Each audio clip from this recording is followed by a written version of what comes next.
council chambers, what happened? Well, I think it's too nice out. I think it's too nice, he wants to be here at 6:00 anyway. I debated showing up. Oh, Tom and I went down and picked up a chisel plow down there. Oh, So nice. nice guys, chisel plow.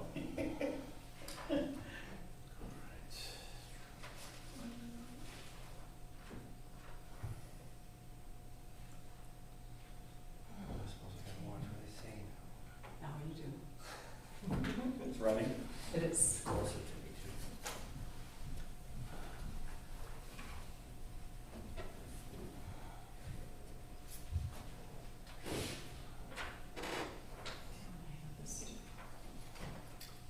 Lee?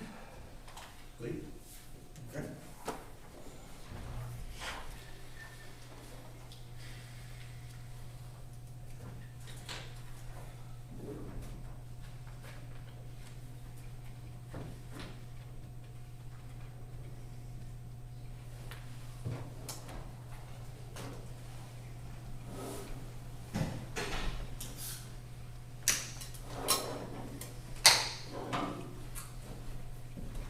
Hello there, how are you? How you doing, young fella? I'm doing good, all right. When we were at that meeting the other night, we were talking about the city vision. What's that term that we're using? Well, revitalizing downtown. No, the, remember we every so many years to. Oh, the comprehensive plan. Let's tell everybody our vision, it's our vision plan. Like, what is our plan, name for that? It's coming. Anyway. Hello. How's it going? Good, how are you doing? Oh, it's because they can we get the password for, he's gonna have to connect. Plan, there you go. I forgot the number. I'm gonna send out the land. Oh, yeah, we can check that. Oh, that's right. I know. So this is Oh, just yeah. fresh. No, it's because we. Good. Of course. But if I'm gonna be working in my garden tonight, but that's alright. Are your weeds going crazy like mine? Oh, yeah, and mosquitoes. Yeah, well, if there's a good breeze, it's not so bad. Not so bad, Yeah. yeah. Some days, but, How they yeah, are we building little fences around our blueberry bushes. yeah. Went to Menards, we had some rolls, it's a nice green, Okay. plastic green, so it looks nice. Yeah. Get down there and get We're trying. I love dirt, you gotta love dirt. Oh, it is. The rest is the one. Okay, thank you. I didn't see that here. Yes, creatures. Hmm? Creatures Bunnies. eating? Oh. We've got bunnies, little chipmunks, all, well, not the chipmunks, but the bunnies. But yeah, Thank you. I went to read, they had a deer come in there, Everyone ready? comes right in the backyard. Ready? Ready? Sits down and then from what I'm told. Okay, everyone, I'll call the meeting to order on here Monday, June 10th, 6:02. If everyone could stand for the Pledge of Allegiance.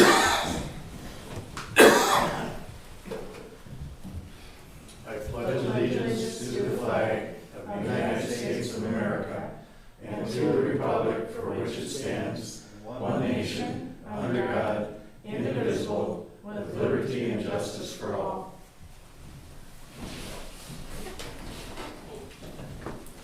Roll call, everyone's here except for Mayor Brandon, previous engagement. Adoption of the agenda. Can I have a motion? I'll make the motion. I'll second. Any discussion? Yeah, could we move new business item number 6 up to old business number 2, just so Lynn doesn't have to stay here the whole meeting for Okay. Wanigan related things?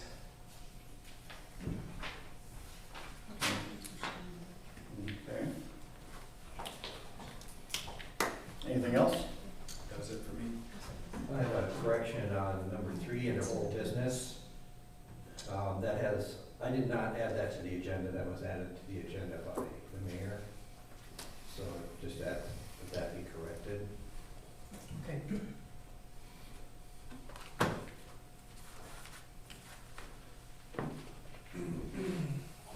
Anything else? No. If not,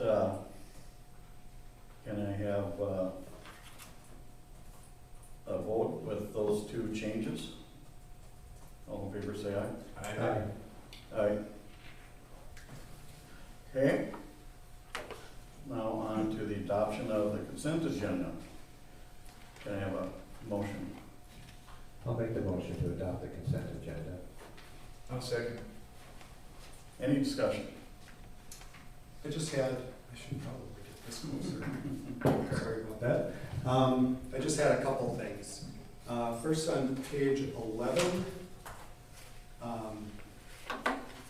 just a note that the general fund balance at negative 171,000, the balance includes the public safety funds that we received back in December of last year, so just so everybody remembers that. Those are included in the general fund, whatever it was, 64,000, something like that, or 46,000, I think it was. So that's there, and, What was that? pardon? What was that for? Under the general fund, current fund balance, the public safety funds, that's where they exist. Okay. So are you are stating that the current balance is correct then, at negative 171? Yes. Okay. Yeah, Okay. yeah. And we've expended, I think, about half the funds. I think we've approved everything, but only half has been expended so far. The second thing was Cherry Hill Park Improvement Fund, 402. Shows a positive balance of $615.02, but there's actually a $1,120 expense back in 2022 that was incorrectly expensed to or accounted for in the 403 fund. So, not that we need to take action on it, but I just want everybody to know that that error took place way back in 2022. So that fund would, if done correctly, would have shown a negative balance. And it does show a negative balance in the 403 fund. So we've talked about fixing all the park fund stuff when we do our budgeting for 2025. So like I said, no action necessary. I just wanted people to know that there really aren't any funds left in the Cherry Hill Park Fund. Do you know what that was from, that expenditure was? It was, And if I could get the amount again too. it was $1,120. For? Valley Landscape. It says Cherry Hill Park Flower B. Flower, it might be truncated, I don't know. That must have been for, when we started the peony gardens. Okay. Okay. Let's see.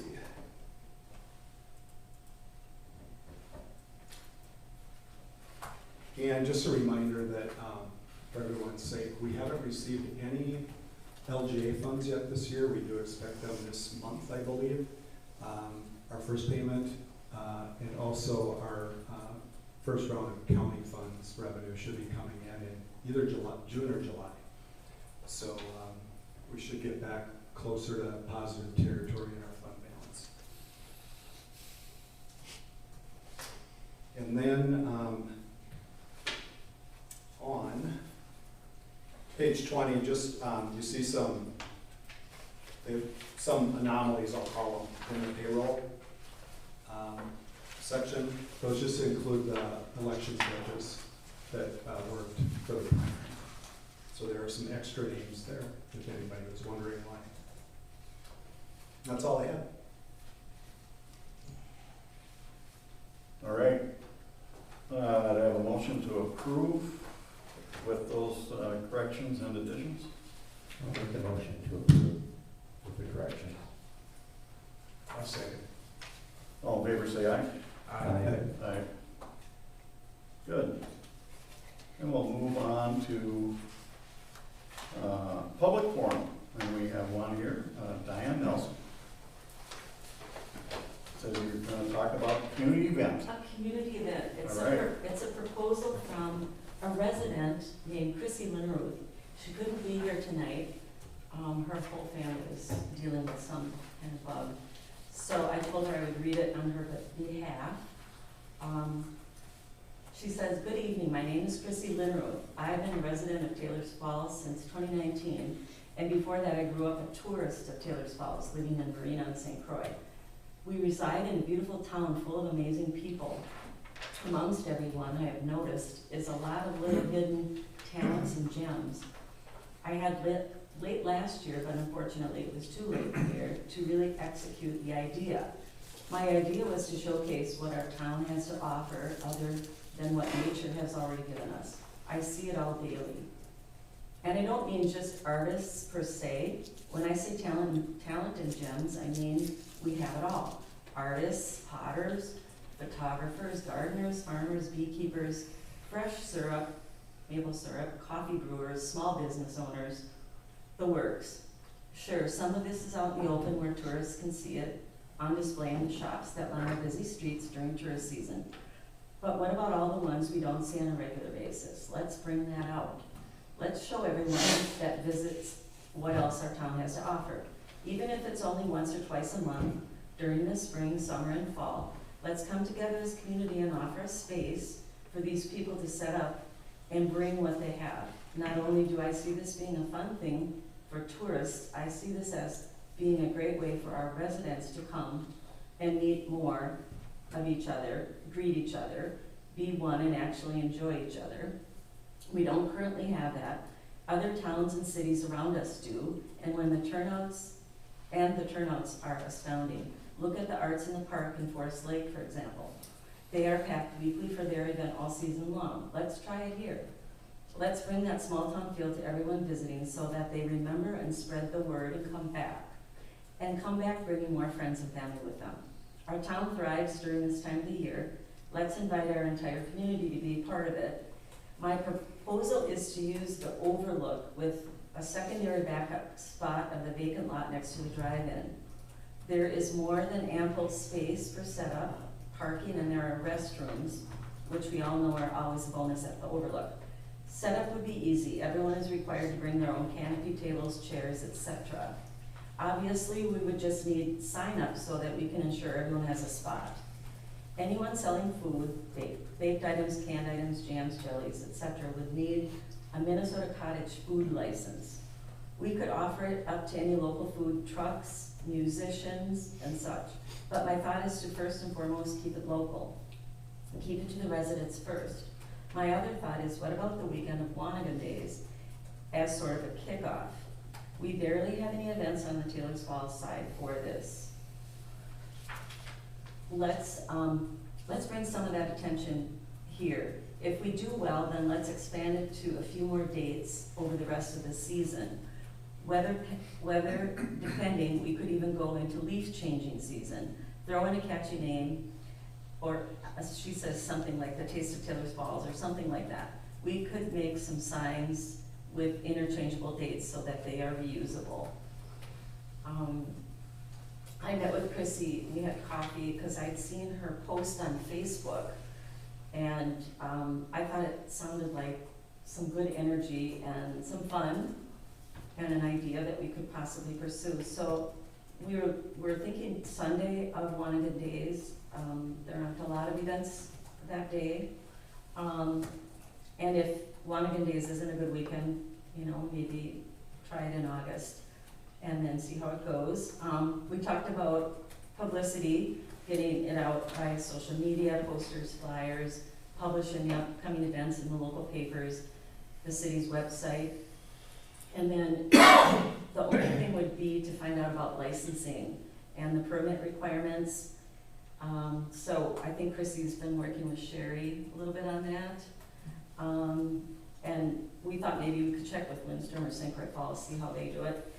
And then we wanted to connect with the Wanigan Days Committee, Lynn Longnecker, too. And I kind of had a chance to talk to Lynn about it. So I just think it's a lot of enthusiasm, and would like to see that roll into something. So we're just putting it out there. So. Great, well, tell her thanks. Okay, yeah. Thank you, Diane. You're welcome. Very good, thanks a lot, yep. She wants Anybody to else? join UDC too.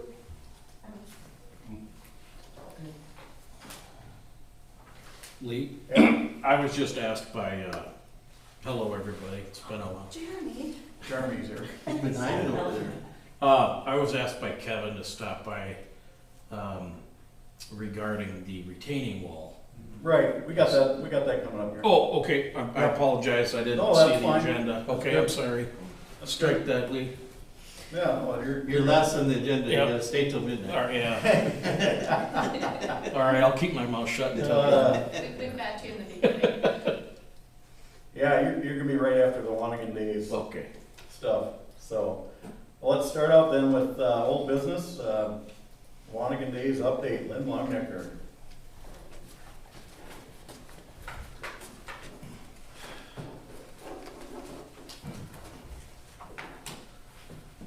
Well, here I am again.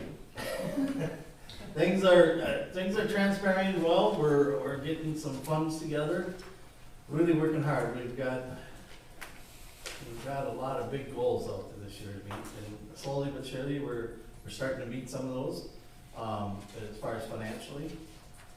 Get thank the, Mr. Attorney, thank you for your donation, it's appreciated. Everything really helps it, so things are moving along and going well. Kind of the things that, this stuff, you probably all know what's going on. Friday night, we have a car show here at the fire hall. We have Parks Recreation, they have their bingo. Cash bingo. We have a band down called the Jordansons. It's sponsored by the drive-in down on the Main Street stage down there. Saturday morning starts out, it's a little slower, we do a lot of setup, but the streets stay closed basically Friday till Sunday afternoon down there,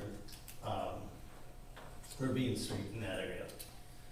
So, but we'll bring the stage will come down about 9 o'clock, but then we got, down in that area, we got some beanbags tournament on Sunday, but after that it's torn down. So anyway, we pretty much close off on Friday, continue through the weekend. Saturday starts out, well, we got the lumberjack breakfast starting at 8 o'clock in the morning. And then the lumberjack show is start at 11 and 2. But prior to that, starting 11 to 3, we call it Family Fest Day, because we want it family orientated. Down there we'll have Jumpy houses. We got a petting zoo from 11 to 3. We've got the lumberjack shows. The Lions Club will be serving food down there. We have face painting and balloon tying. Let's see, what else was there down there? I think that's pretty much covers Family Fest. It's looking good. It should be pretty full. I'll mention something here in a bit. But on Sunday, we've got basically the beanbag tournament. I think that's pretty much it. It's pretty slow Sunday. Saturday night we have the band is sponsored by Romaines. It's called the After Hours Band. They were here a couple of years ago. Some of them are graduates from Saga Lake School, and they're pretty good. So we got good bands coming up.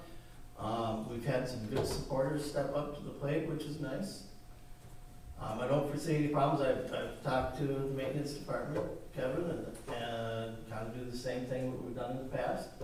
And I touched base with the sheriff, and he called me back, and I'm just make sure that we have a parade permit for that day. Is the biggest thing, crossing down the highway.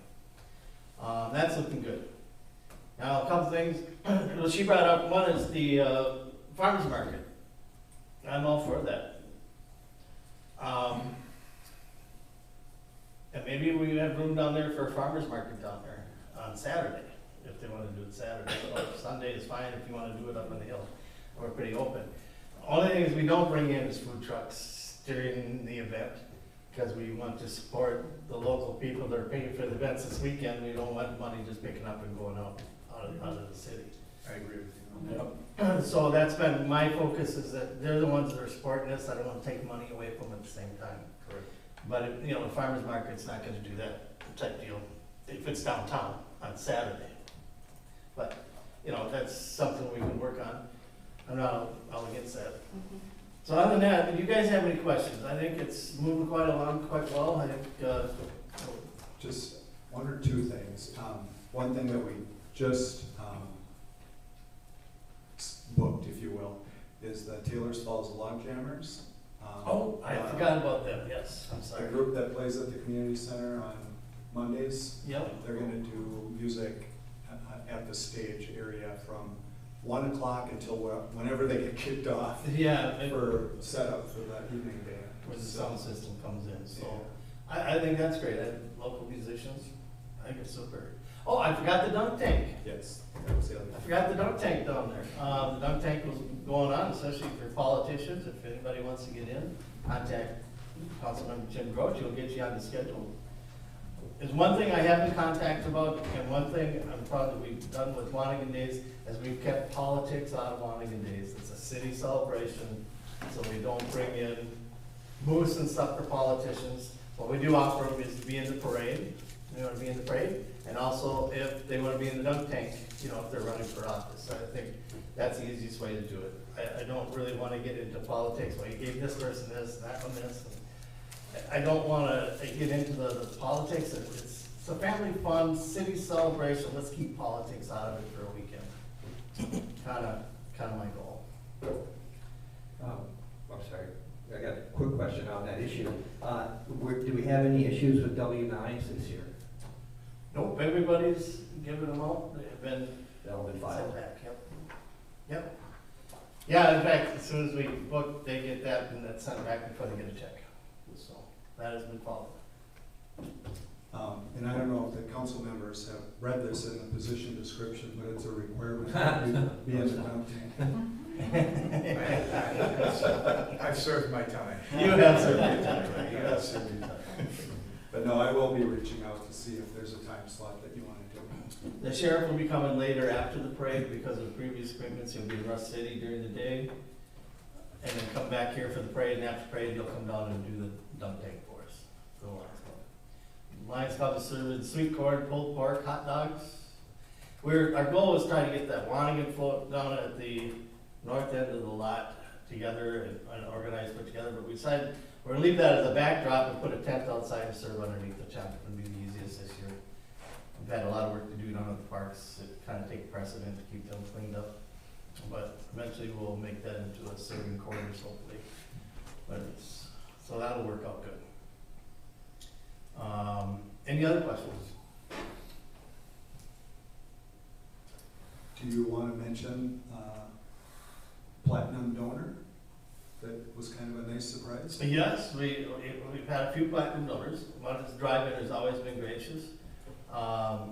Romaine's always been gracious. So we put the city of Taylor's Falls there, and we also got a surprise one from Hirsch Metalworks, sent in a high sponsorship, which was a surprise. So Great. I was very happy with that, and that really relieved a lot of stress, I think. So very grateful for that. But yeah, the donors have been coming in and they've been pretty gracious. There's a couple out there I've still touched base with that haven't received, and hopefully we'll receive something shortly. But it's only basically a little over a month away, and we'll be jumping in on it. Now, you moved that other item up. Yep. And if you guys don't have any more questions, I'll let Diane come up, or whoever's taking care of the trolley. You wanna come up? Sure. I can, sure. As long as you're done. I am. Or you can stay and help her. You can stay and help her. Yeah, well, I just found out about this today. I've been Yeah. kind of, it's been kind of a, Yeah, it kind of, okay, so I heard someone talking about the comprehensive plan earlier, and Brandon and I were in a meeting, and I had a copy of the design team article, and one of the things they talked about way back then was a shuttle for dealing with the parking and that sort of thing in town. So one thing led to another, and Brandon said it would really be neat to have a trolley. And he said, I've been thinking maybe the Stillwater trolley. So I said, well, I'll just make some calls. So I did. Stillwater's not available on the 20th. And so I reached out to another company, and they've been really great to work with. They've had to redo the quote a couple times because, you know, Brandon said I have to meet with Kurt, Mayor St. Clair Falls, and then Woody McBride, he had a phone conference on last week sometime. And they're very gung ho. They will hopefully be splitting the cost with us. And they asked if the trolley company could expand the time until 4:30. So it'll run from 10 to 4:30, and it'll get people back and forth to the events in Taylor's Falls and back over St. Croix Falls. So, I don't know, I guess Brandon said put it on the Is the agenda. total cost 2,600? Yes, So we pay half? Yep. That's what Brandon told me. Yep. about it. We would That's- pay half. Well, we Half can of split the with St. total, Croix yeah. Falls. Yeah. yeah, And the $500 non-refundable deposit, had to be made in order to keep that quote and that date. So, they asked if the city had a credit card, and I didn't think so. So I gave my credit card, but there will be no charges. It's just a technicality that they need to have a number on file. So, That's okay, use her credit card, it's fine with me. but no, I think it's a good thing to trial, you know, maybe So- we'll, Is it just to bring people back and forth between Taylor's Falls and St. Croix Falls? yeah, to kind of help with the Is it- parking and the, Okay, so people could park in St. Croix Falls if they can't park in Taylor's Falls and vice yeah, versa? and vice versa, yeah. Well, I think it could be advantageous to us, especially around the time of the logging shows, to Yeah. get people across instead of trying to park people. Yeah. We're limited on parking anyhow. Yeah. I see some advantages to this. I just with Brandon or something would have contacted me. It kind of came up really quickly. Yeah. Yeah. And, yeah, so, yeah, Yeah. that would have been better for you Yeah. to know instead of But being yeah, kind if you can work it first time that the of, yeah. first show or whatever, it makes it, stops, picks up people for the show. Still have to figure out Yeah, those right. pick up and drop off, yeah, Right. logistics, but kind of have some ideas. Down the road, we're thinking, maybe for the Leaf Weekends, we will, sell wristbands that people will pay, and, you know, because people are used to paying for parking, so we're thinking people would probably pay for a wristband, help put that money towards paying for the trolley services too. So I'm just curious, how, does the trolley have preference coming across the bridge or something? I mean, how is the trolley gonna navigate through the traffic? They do it, and actually, when I called, I said, how does the trolley get up here? Do you trailer it up or what? She said, no, it drives right up the interstate. They go all over the state, I guess. It's air conditioned, it's got 30, holds 30 passengers. So, and like I said, they've been really great to work with, so.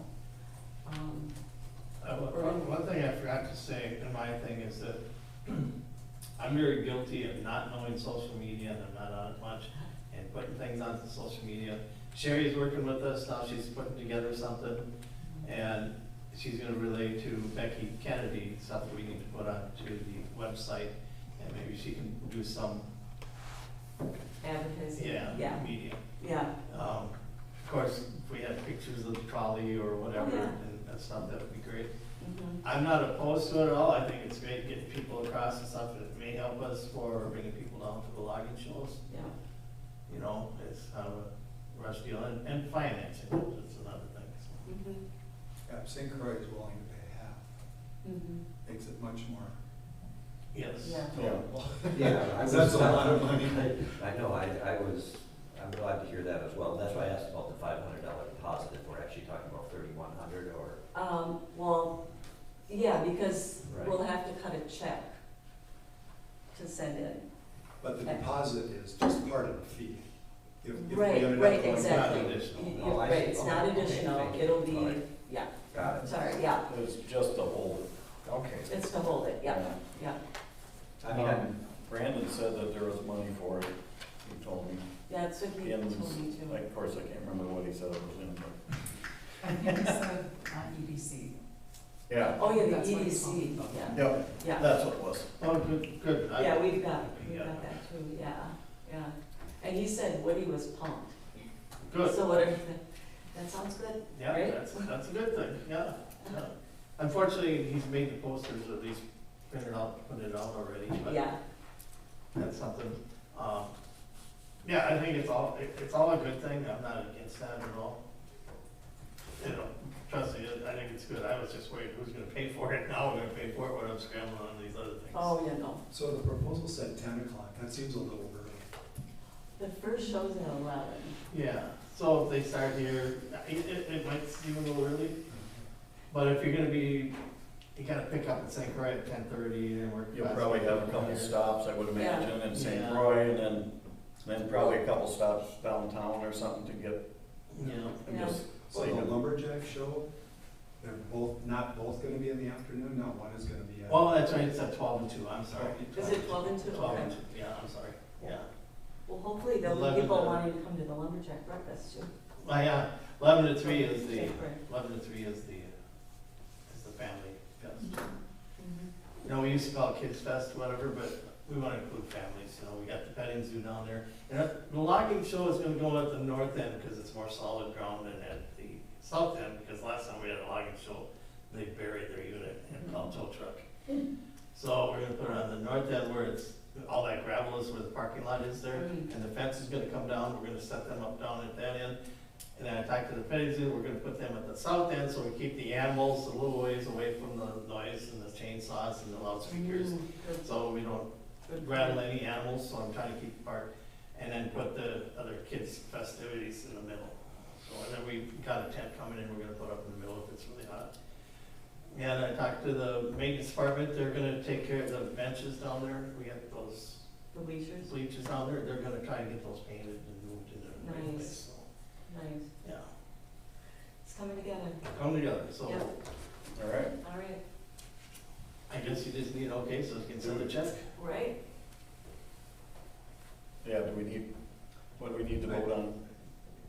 I think if, this is, I don't know. I mean, we've allowed the Wanigan Planning Committee to cut their own, not get approval in advance, correct?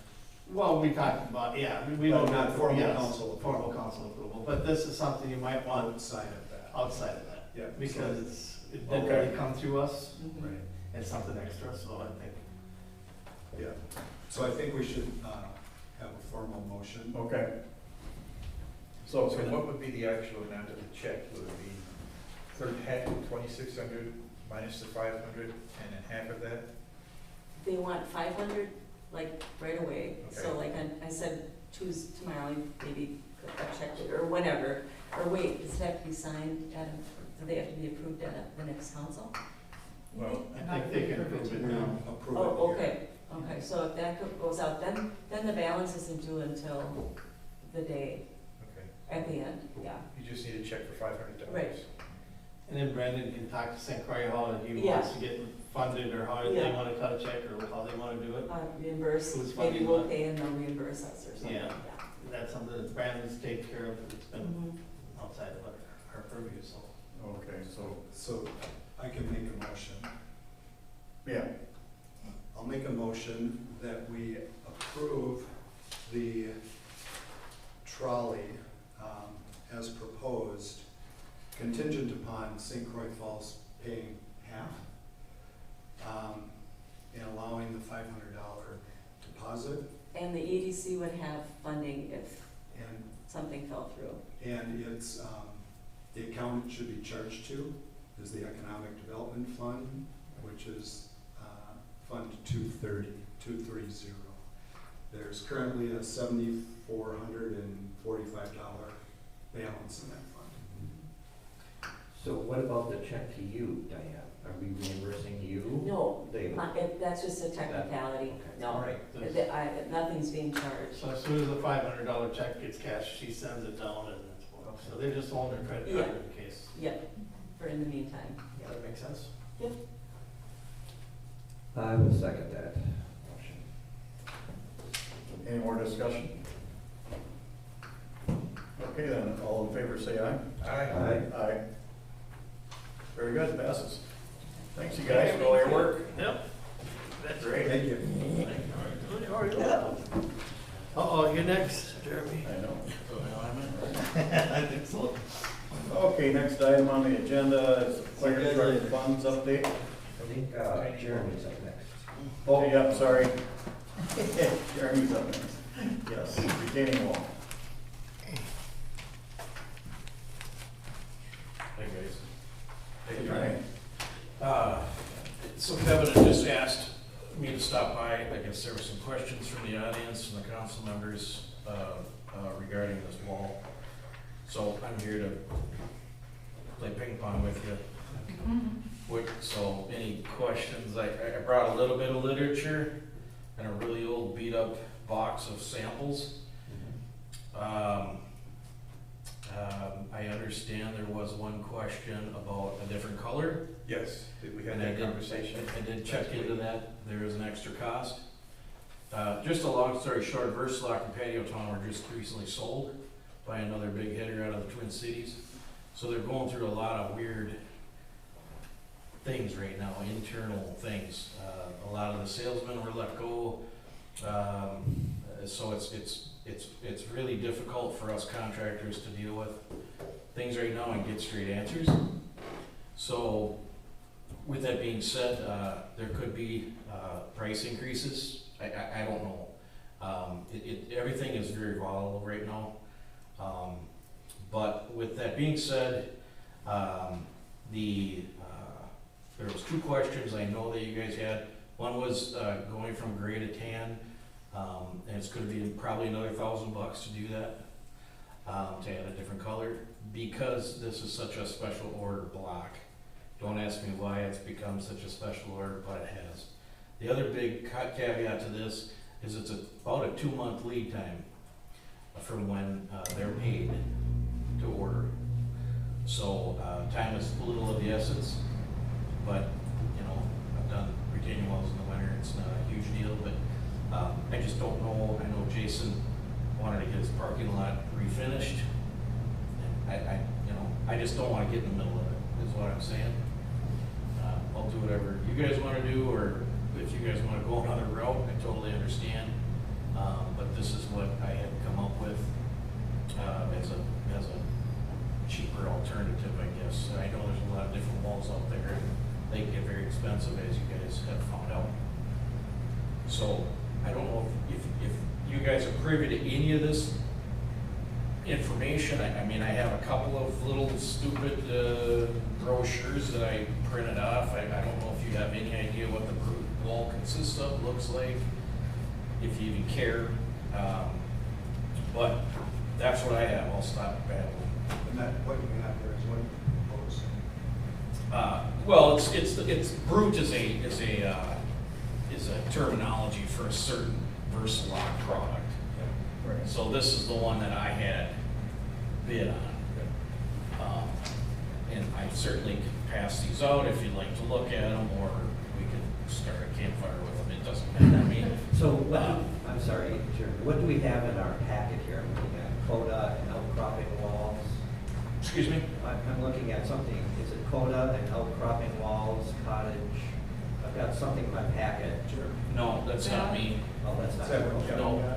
That was given to Kevin by an HBC member. Oh, okay, I see. Oh, yeah. Okay, No, that's a little fancier than what okay. that I proposed. Mine are, mine's more of a practical instead of an aesthetic wall. And if you guys want to take a look at them, it's a 240-pound block, so it's quite, it's a substantial. It's more of an industrial, commercial type of block. The reason I go with Versalock, the main reason is because they're a pinned product. They're a solid concrete, and they use a synthetic pin, and they pin together. So they're proprietary. They use their GeoGrid. They're an internally engineered product. So if you're a contractor like me and you buy their product, they'll actually engineer the wall for you. I've worked with them for, I'm getting old, guys, I'm almost 30 years, so, and knock on wood, I've never had a wall fail. They move a little bit, but I've never had one fail. Okay, so that it is strong. I mean, it's a- Absolutely. We're not gonna have it. If you go down behind the Taylor's Falls Boat Company stand there, that's the wall they got down there. You can go behind the St. Croix Tavern, I did one underneath that apartment building. You have one that I did at the Catholic Church, and they're all over the place, so. I think the main concern that Kevin relayed to me, I haven't heard, no one has contacted me about it, so I'm giving it kind of secondhand, if you will. It's just the aesthetic, kind of, Right. can we do something that looks more like trap rock, because that's what Taylor's Falls is. I had a resident call, for the two things we just talked about. One of them was the color of the brick, to match what's already there, and then, make it more aesthetic, make it look like trap rock. So Jeremy and I had a conversation about, if you look through the weeds that are there, all that trap rock is still tumbled down from the original wall. So I asked him if it's possible to use that trap rock, put back what it once was, and that's enough. And that's just not gonna last. So, Yeah, so here's the deal. Trap rock's getting very expensive because it's getting very popular. I know we've had it here, we're used to it, we actually take it for granted. oh, that's a joke. That was good. You caught that before I caught it. That's good. They're blasting right now, and they're really, they're into some really nice stuff, a lot of reds, and it's really pretty stuff.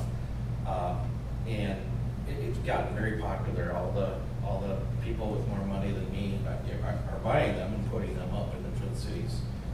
So, however, this wall, and I'm not an engineer, but I would not recommend, that's what I told Larry, I would not recommend a dry stacked wall in that area. Simply because there's a reason why this old wall failed. And one of the reasons is that I believe, this is my humble opinion, is there's a road above it. There's surcharge. And they're constant, and the biggest spring in Taylor's Falls is right above it. So you always constantly have some sloughing going on. That bluff, I'm sorry to say, and hopefully this isn't on the record, but that thing has looked like hell for as long as I've lived here, 50 years. I've never noticed it until all the trees were cut. You could really make that whole area look beautiful, but I would not do a dry stack wall. That's just my opinion, and I would step out of the game if you wanted to do that. I understand the aesthetics. I understand the Taylor's Falls, Trap Rock's gorgeous. I just don't think this is the right setting for it. And it's expensive. And it's very expensive. Just for somebody to come in and dry stack that whole area, you're gonna triple what I just gave you. Materials, yeah. Yeah, but, yeah. The other thing is, that old trap rock, I call it the old patina, the old fashioned trap rock. You can't find that stuff anymore. As soon as those guys blast that stuff, it's sold. It's either sold to the guys that are buying the big 2,000, 3,000 pound rocks, or they're throwing it through the crusher. There is no more of the old stuff. When the semi ran into the wall years and years and years ago down by the old Conoco, we had to find some trapper. I couldn't match it. We just put in what we could find. You can't find that old dark blue anymore. What do we do with the old trap rock that's still laying? To be honest with you, I was gonna dig it out, use part of it as backfill. Yeah. It's good, it interlocks, it's great rock. It's just, it's not suitable for that wall. Well, that would add to the aesthetics. Well, it'd be buried there. Very, Yeah, it'd be a back of the wall. Yeah, Phil, it'd be fill, correct. we can tell We people. can haul it up here and save it for later. Or if somebody wants it, I'd be happy to dig it out and you guys can come grab it or I'll load a truck. how high do you gotta go with this? Well, at the beginning, it's kind of weird tying into the county thing, I don't even wanna call it a wall. I was going 9 feet. There's part of a concrete abutment there, it's almost like there was dry stack and then somebody tried putting a poured concrete wall in front of it to help, but that's already failed too. So we're trying to split the difference with Jason and do it to where It's a little on his property. If we're gonna do this, we have to stack it and stay, I don't wanna disrupt that concrete abutment, because it's tied in underneath. When they built, the county built that wall, it's sitting on that concrete.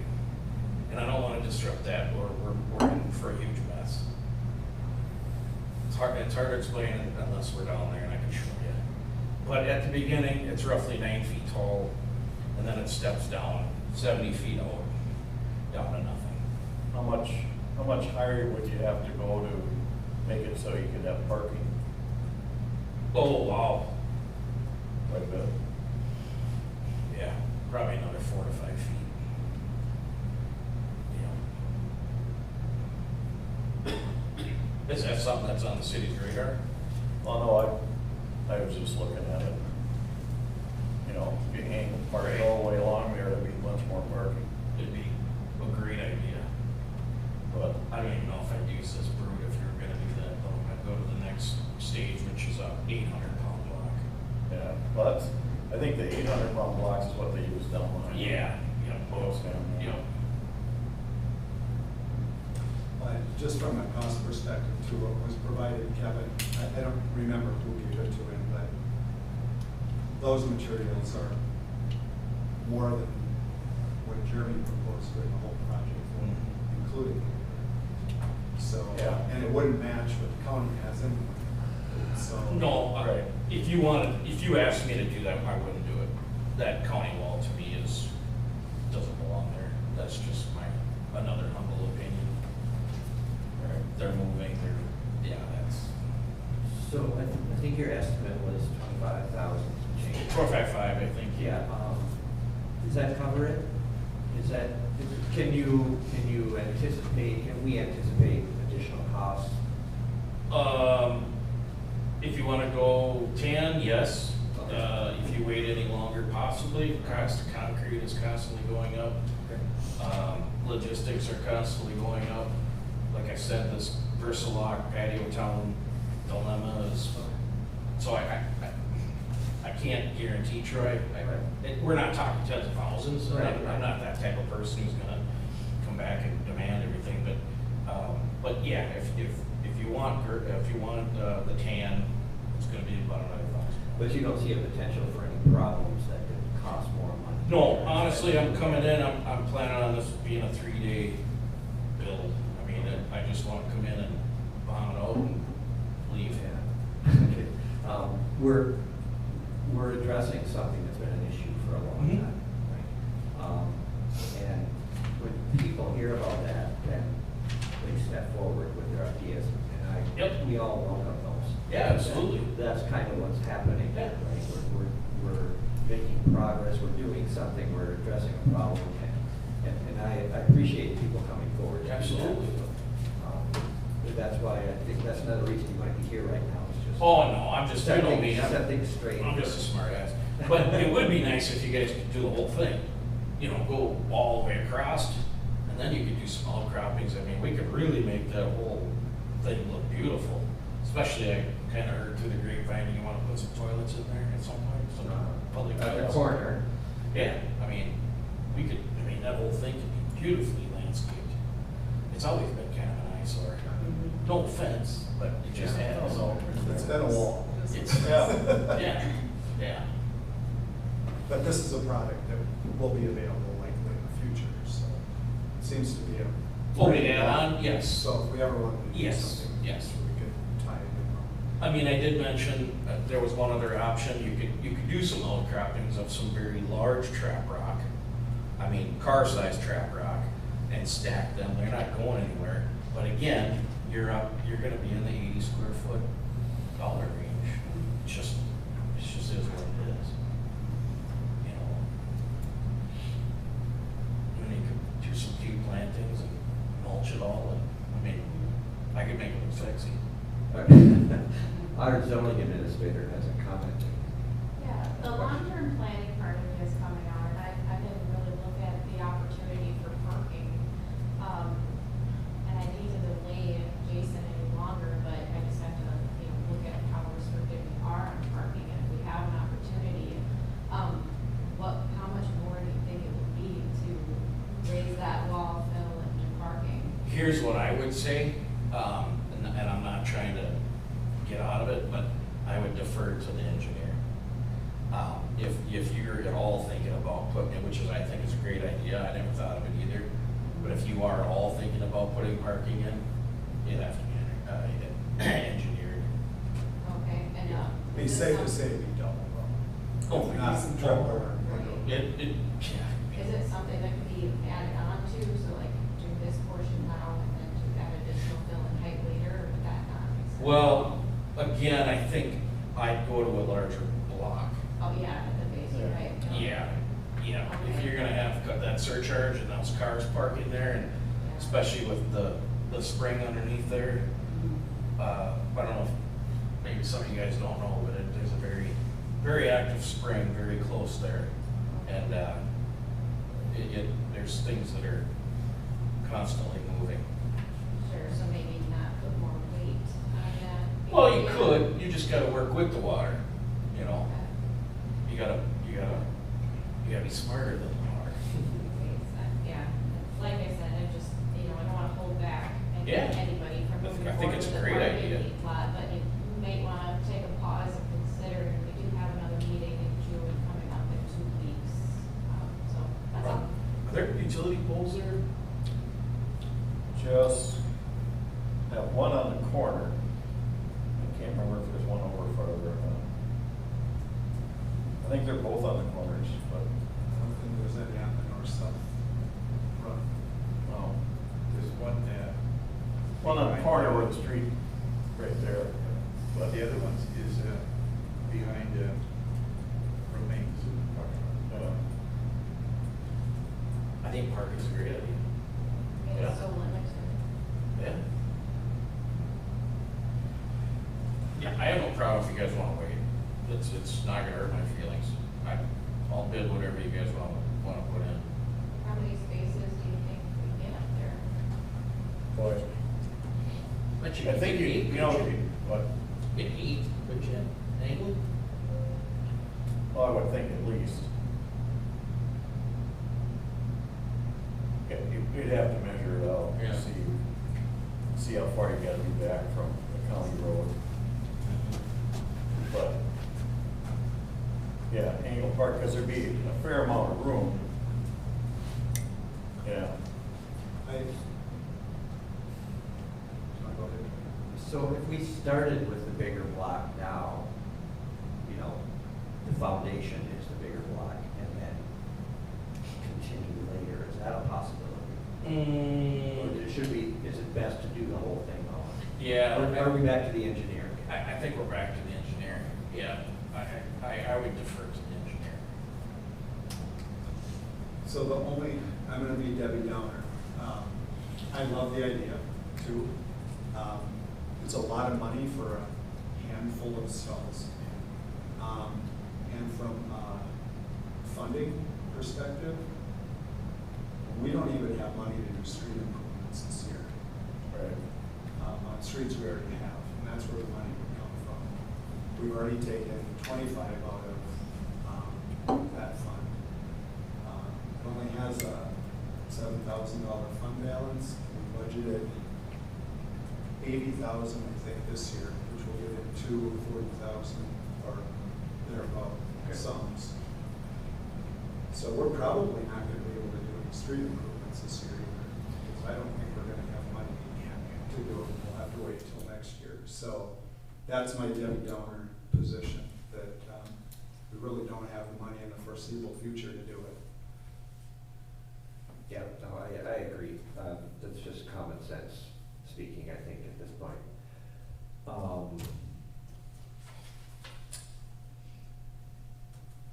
So I would make a motion, I'm not, but I would, make a motion to approve the additional funds to get the tan block versus the gray, because then at least they're matching. Won't be as bad of an eyesore, and we can revisit it later. At some point, maybe in a 10-year capital planning process, we can take a look at. Did you say how much more for get a tan block? Roughly $1,000. Okay, and the tan would be matching what? Sorry. Walden's already up there. Oh, yes, okay, The okay. one on the north-south run, or the east-west run. Okay.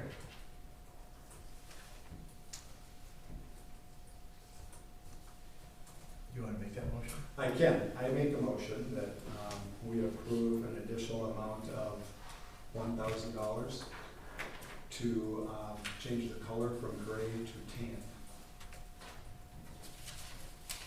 Second? I'll second it. Any more discussion? Well, just before you close the door on it. Yep. Is that a hassle for you to do that? No. No, okay, good. No. Okay. Okay, no more discussion? We're good? I'm good. Okay. All in favor, say aye. Aye. Aye. Thanks, guys, have a great week. Thanks. Thank you. Thanks, Jerry. All right. See you later. Yep, see ya. Okay, now we got fire truck fund update.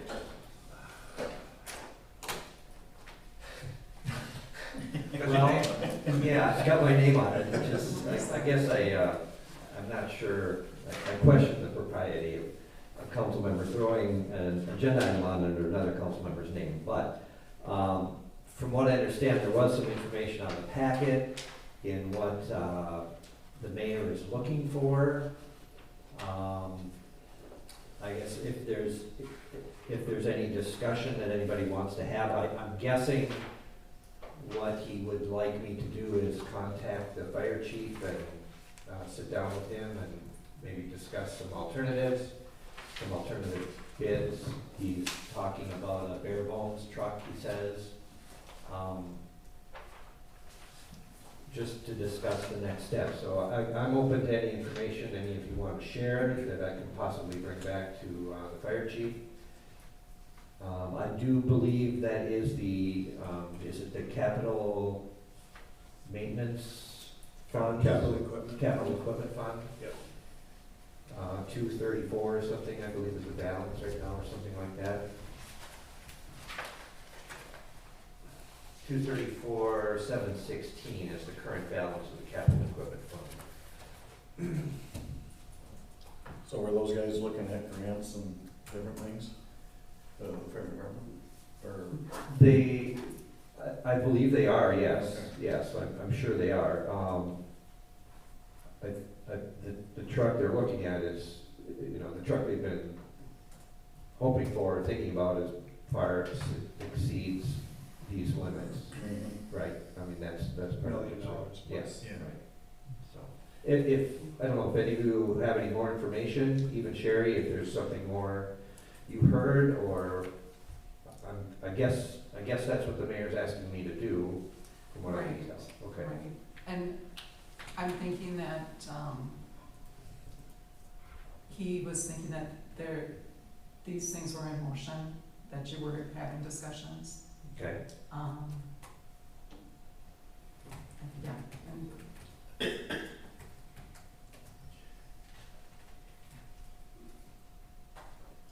I think maybe what Brandon was trying to do is not kick the can down the road any longer than necessary. If we had some more concrete information, we could maybe get that into the 25 budgeting process.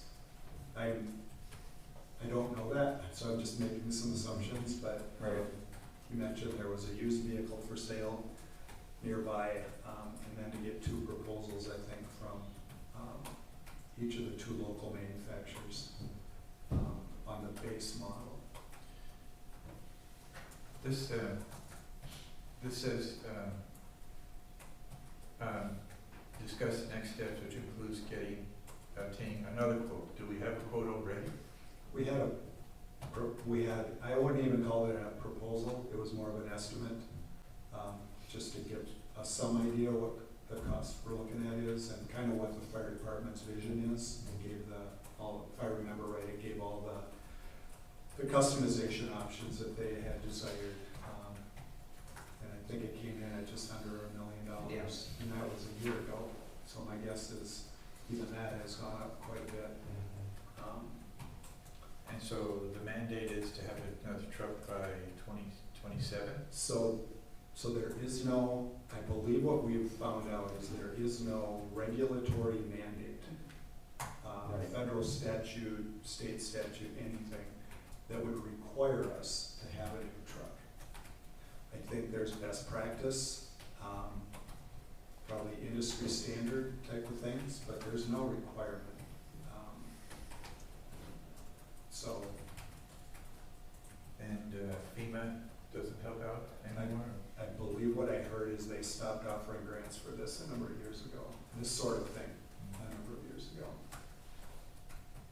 I don't know what the state does, but.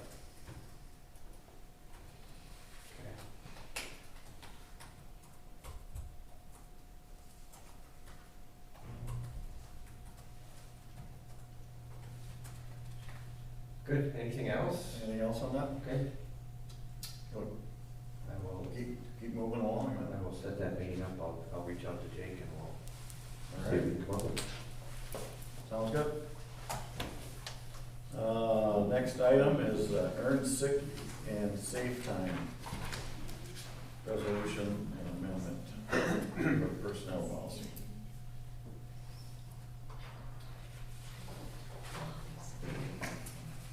Sherry, are you the expert? I am no expert, but I can try and answer your questions. So this is a newer state law. And there are certain requirements, and I believe we already meet or exceed the earned hours portion of it. It really is putting it in place, a policy surrounding it, and we are required to track sick and safe leave differently than we have regular PTO. Correct? Yes, correct.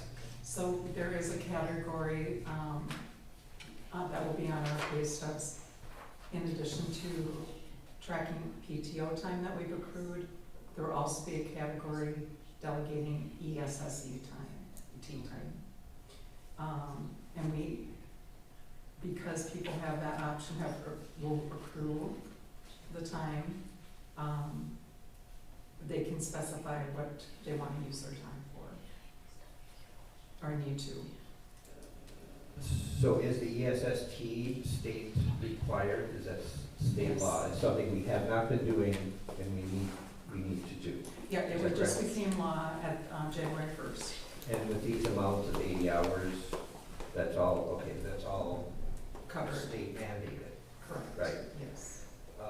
Including some of these reasons for using it. ESST purposes, stuff like that, that's all taken right from state. Yes. Okay. So we're not adding anything new, we're just catching up to Right. the state requirements. And adding it into our personnel Right, policy, yes. right. So, the PTO time, it says shall be applied to any ESST request. Is that tied into, I mean, can you use is the PTO time used for your paid sick leave? Correct. Okay. Yeah. Yeah, we aren't adding any more Additional time for each. non-work benefit hours to the program. Okay. It's just we have to introduce these requirements into our policy. Okay. And then the tracking, the separate tracking. Yes, we have to track it, yes. It exceeded my threshold in math, actually. Yes. I had to add. It's not an easy read. No, It isn't. It was difficult to understand. Yeah. And they're still making changes to it, so, be prepared, we might have to make amendments. You know, I did misstate something, because I believe, you can correct me if I'm wrong, but we've never given our summer temp help time off. Correct. So they would earn some time off with this change. It's insignificant, but they would. And if they come back within 6 months of termination, if you will, so at the end of their season, if they come back the next year, they get to carry that over. So there will be a few hours, but it's not paid out at termination. okay. So it's not a liability, an ongoing liability. Right, okay. I got a couple questions on the wording since we can, and I don't suspect that anybody here can answer the questions, but maybe it's the stuff they're still working on. Page 33, under an employee's own, so this is use of earned sick and safe time, says right about in the middle, the employee's inability to work or telework because the employee is prohibited from working by the city due to health concerns related to the potential transmission of a communicable illness related to a public emergency. So who declares that? Who says, what's a public emergency? Can the city say that? Is that a county thing, or who defines public emergency? Fritz? That's, usually it's the governor, and under some circumstances, it can be the mayor. Okay. But it has to be a declaration. It has to be declared emergency, yes, for,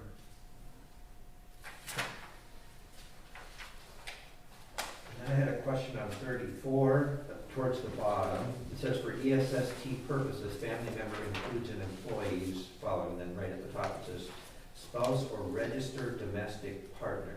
So is there an agency, what agency do you register a domestic partner with?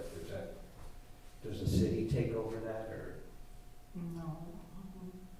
What is a registered domestic partner?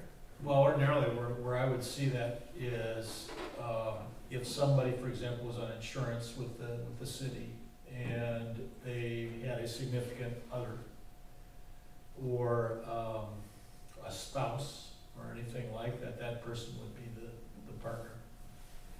That's normally the way it's interpreted now. I mean, that's based on what I've seen. I wouldn't be at all surprised, in fact, I'm quite sure there is somewhere buried in the statute a definition of that. But that's the way I've always seen it practically done. So it's the insurance, basically, is the. You know, that's the measuring stick, for want of a better term. I mean, that's usually, you know, somebody will do that, you can't prevent somebody from doing that, so that allows them to make that declaration, and that's sort of where you find your significant others. If you're the insurance company. Not the insurance company, but it's the city that interacts with the insurance company, has to tell the insurance Right, company okay. who these folks are. Okay. Thank you.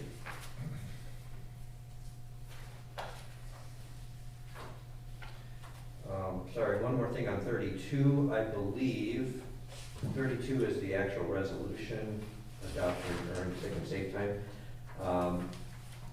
In the resolution itself, now therefore be it resolved by the city of Taylor's Falls that the earned sick and safe time policy shown, Oh. right, Yes, in attachment A. thank you.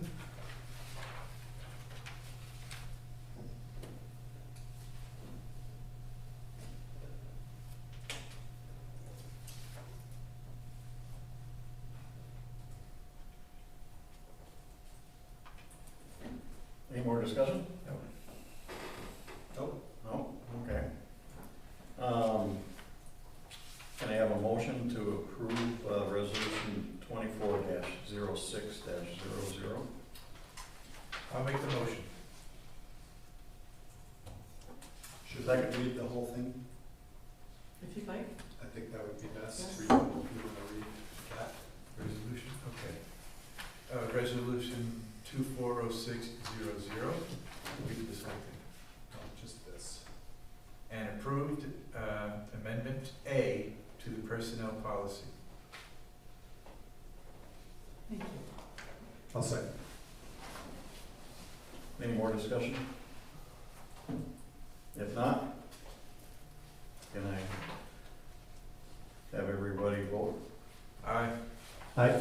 Aye. Aye. Passes. Thank you, Sherry, for doing all that work. Yeah, And thank you. Elizabeth for kind of getting the ball rolling on it.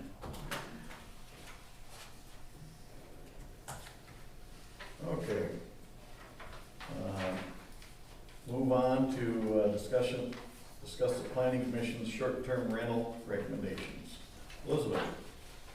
Yeah, so, I have attached a very rough draft of the planning commission's recommendation that they decided, to forward to council. We still have some things to tweak, like creating the actual application, and, we decided to put together like an introductory packet when we issue a short-term rental, and, we still have to draft that packet.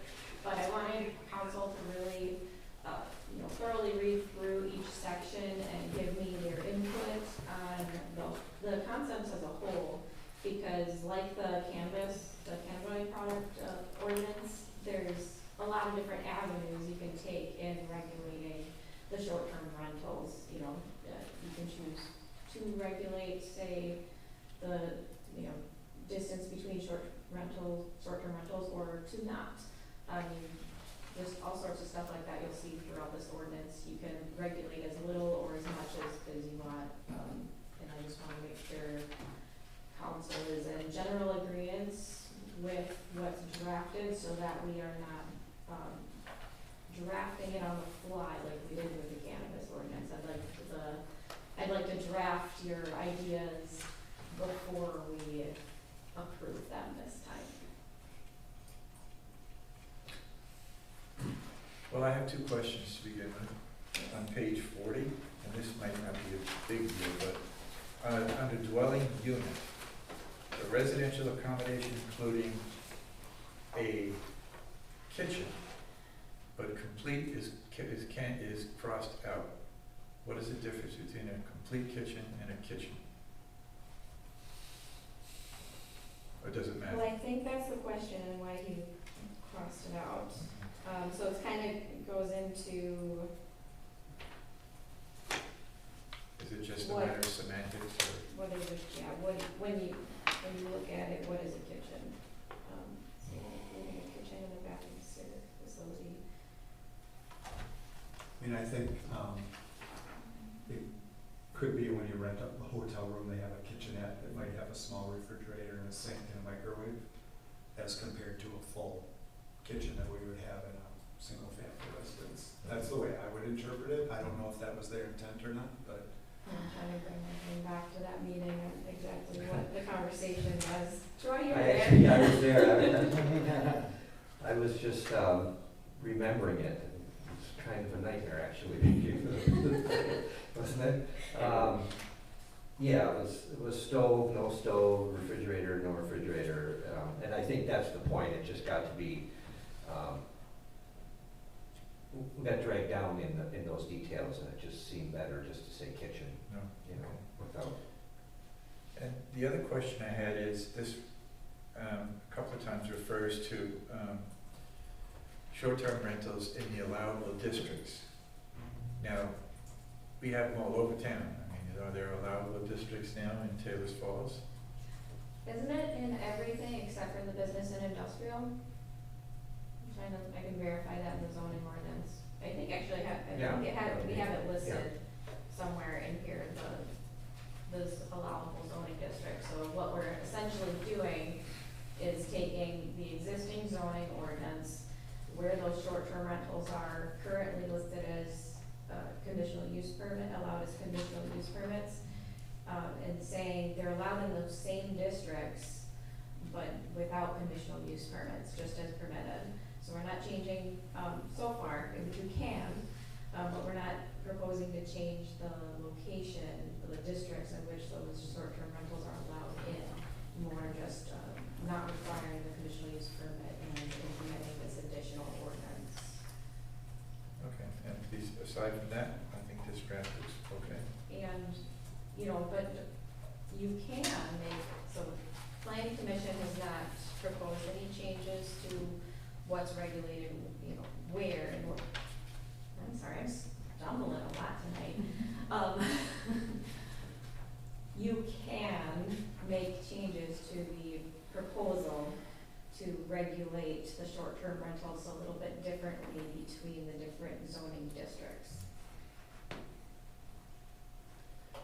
So we could allow, if we chose to not have any limitation on distance between short-term rental units in the downtown commercial district. So along Bank Street, we could say they could all be short-term rentals.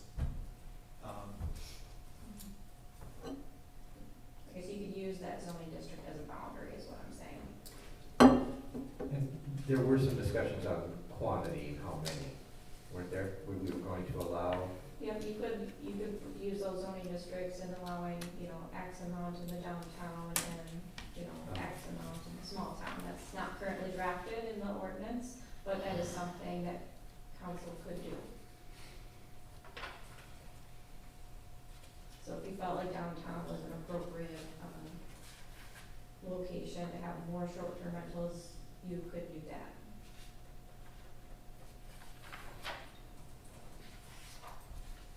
before I forget, I just want to thank you and please pass on thanks to the whole commission too for all their work on this. Probably wasn't a lot of fun, but I think they did a good job, and I know they worked hard on it. There was a lot of discussion. Yep. So I've got a couple things.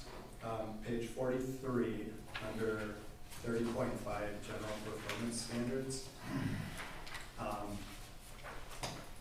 Unless I am not understanding item A,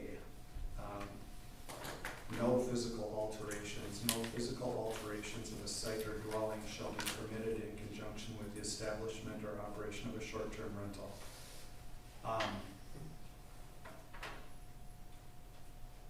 I don't understand why that's in there, A, because if you want to make physical alterations to your home, whatever business you own, you have to go through a permitting process, correct?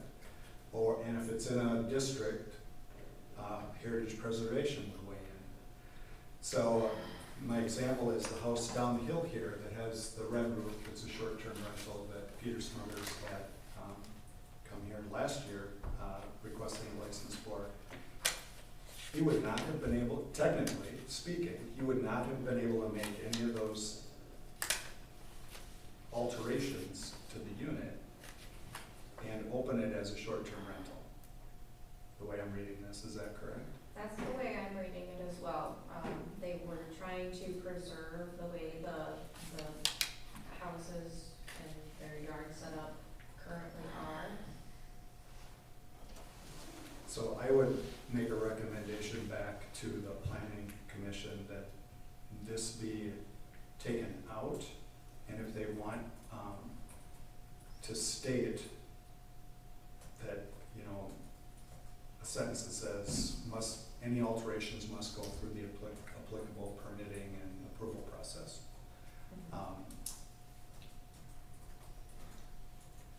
Because that house still may be sitting there empty, had it not been for the funds they put in it to renovate it and turn it into a short-term rental.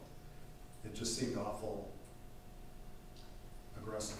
Yeah, like you're limiting those short-term rentals to their improvements more than the rest of the parcels in the city.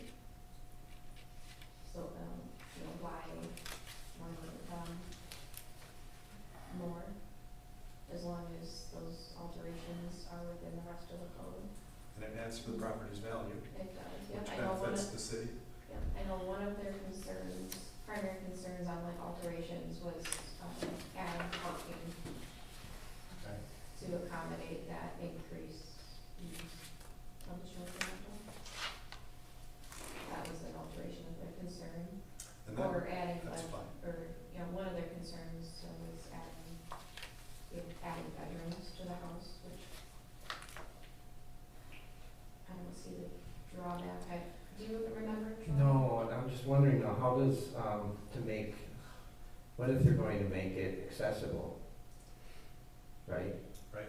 And how do you decide why they're doing that, right? If they're going to make it handicap accessible with a ramp or something, who decides why they're doing that? Are they doing that for their business? Right. Or are they doing it just, are they doing that to increase business? Or if there's no first level bedroom that's handicap accessible when we want them to put one in if they want to. Yeah, is it something we should say no to? Because if any other residents wanted to do that, we wouldn't tell them no, I think is more the concept that Tim's getting at. I mean, I think the planning commission was aiming for more extreme alterations. Yeah, and I think if you, that question came up, like, for example, a house on Angel Hill, then we would go to Heritage Preservation Area, right? Correct. Yep. Yeah. So it's a very limiting statement, and from an enforcement perspective, I mean, I would have to tell a lot of people no. And where is that line on physical alterations? So I mean, if you pull up the definition of alteration in our ordinance, it basically says to make different. So I mean, it would be very restrictive.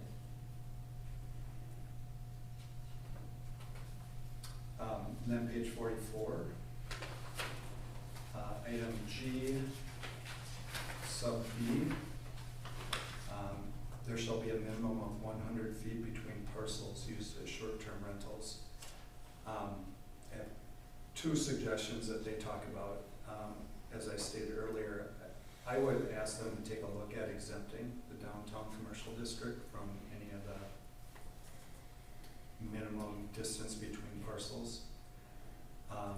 And then I think they, there needs to be a better definition of what the 100 feet is. From all lot lines, does it matter if there's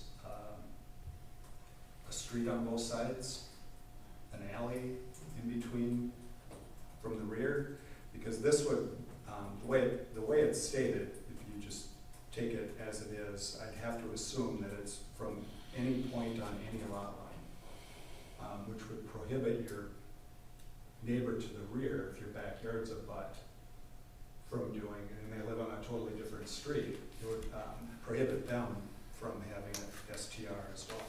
So I'd just like them to talk about that and better define their intent and the definition of how that's measured. Okay. So do you want to throw it back at planning commission, or do you want to work on your own view and move forward with the amendment? I guess I don't have wording to substitute at this point in time. So Well, that's where I can kind of take your concept that you like, and we can work on like a proposed wording that I can then bring to council again. okay, that'd be fine. Yeah. And I'd be happy to work with you if you have questions on my. But I don't think planning commission would be offended if we threw it back at them to work on. Be one more meeting, right? I mean, We are having a meeting on the 24th, and we're not putting the short-term rentals through on the 24th, so I mean, we could, well, yeah, I'll put it on the planning commission agenda, what you guys have said, and let them talk about it and throw it back at you. Okay. that's good. And then I think my last point on the ordinance would be on page 46, item B, occupation and habitation is a misdemeanor. I just don't understand why that's there. It doesn't seem to tie in with A, or the whole subheading of 30.6. It shall be a misdemeanor for any transient guest to physically occupy, inhabit, or reside in a short-term rental property, and such violation by the transient guest shall further be subject to all other remedies permitted under this section. The way I read that, nobody could book a short-term rental, in an approved short-term rental. So, I would say, unless there's something I'm missing, that could be stricken as well. Well, Yeah, and you mean, I does was- this mean longer than 30 days it's allowed, or? I kind of Well, read transient- that as, like, you can't use it as a long-term rental or residence, so, I use this as an example, like the snowbirds wouldn't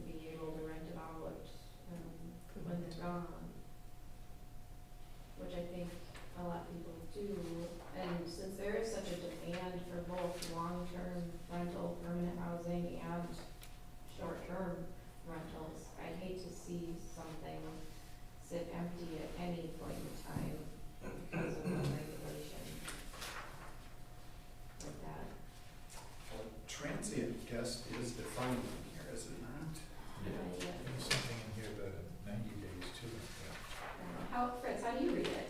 Well, I saw that and I was, basically, that's terrible. Yeah, I think so. And I think that it gets corrected if the idea here is you don't want anybody that isn't permanent, or, at least when I read that, it should be a misdemeanor for any transient guest physically occupy, inhabit, or reside in a short-term rental without a permit. And the rest of it falls into place, in such violation by the transit guest and so forth. So, if you're within, I'm just saying that you need some kind of authorization or a license from the city, is what I was looking at that as. And that makes sense.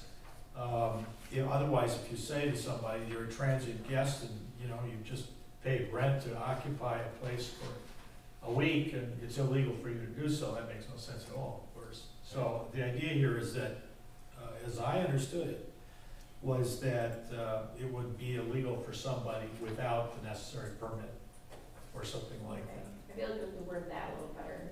Yeah, oh yeah. Because this punishes the renter. Right. For occupying what they assume. Was illegal, Right. right. No, the language is awful, actually, from that point of view. But I think it could be, depending on what people were actually trying to do, I think it's a fairly easy fix. That was my perception. You just don't want anybody to show up. It's illegal if you don't. The idea is it's illegal if somebody doesn't have the correct permission or permit. Which I feel like is covered in the rest of the ordinance. Well, yeah, but this is, this is the one that gives you, and you can get rid of it if you want, I suppose, but this is the one that gives you other kinds of remedies.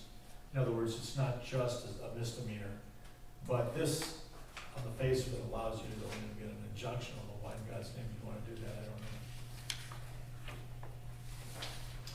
I don't know. And a transient guest is defined as a person or persons renting, using, or occupying a room or rooms for fewer than 30 consecutive days. That's on page 41. Which is exactly the kind of person, as I understand it, that's going to be renting. Right? So I had to add just that additional little bit of language that said, if you're in there by permission, whatever.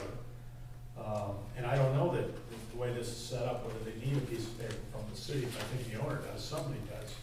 It's occupying it without a license or without a permit. And the section A of that, or sub A of that section, is pretty comprehensive in and of itself, as far as, so those were it for me.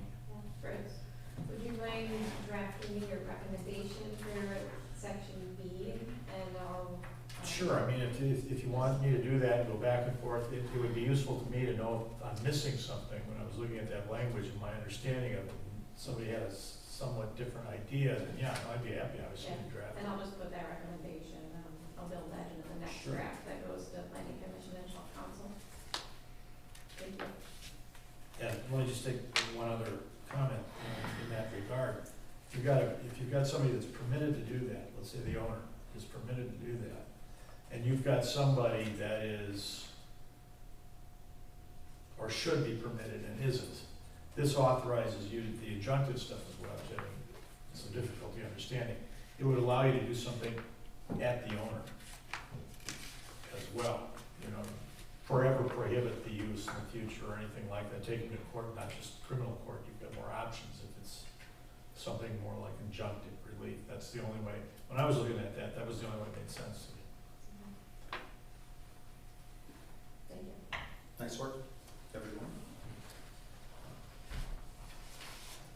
No, that's it. Anybody else? No, I think, do we need a motion just to send it back? I can make a motion to send it back to the planning commission for those small changes. I don't know if we need one, it's easy to do. I just did. Okay, I'll second. Any more discussion? No. All in favor, say aye. Aye. Aye. All right. We'll move on to new business.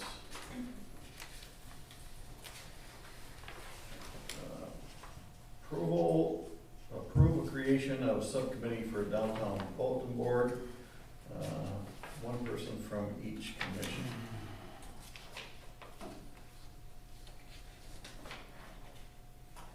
Larry, did Brandon speak to you about this No. idea at all? No, we didn't. No.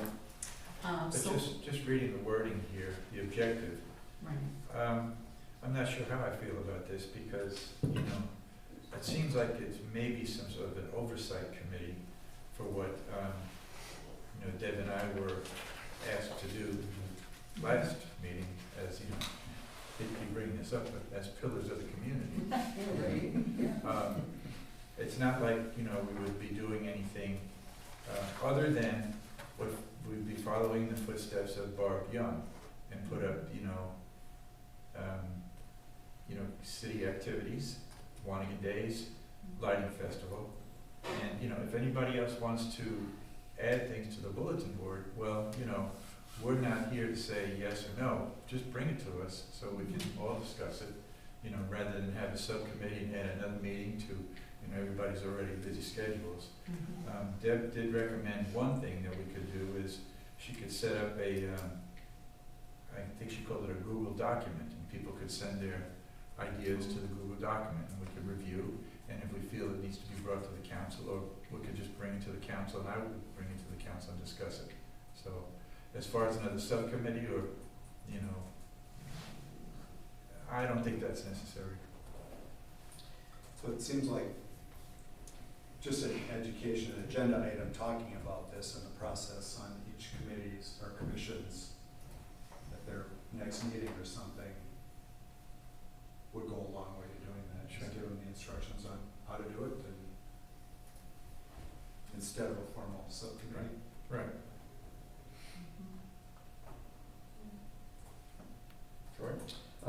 I agree with Larry on this one. I just don't think, now's not now's not the time if the commissions wanna take that up, on their own. And let's build those commissions up and get that point. You know, sometimes people step forward, that's even better, you know, to take care of some of this stuff, so.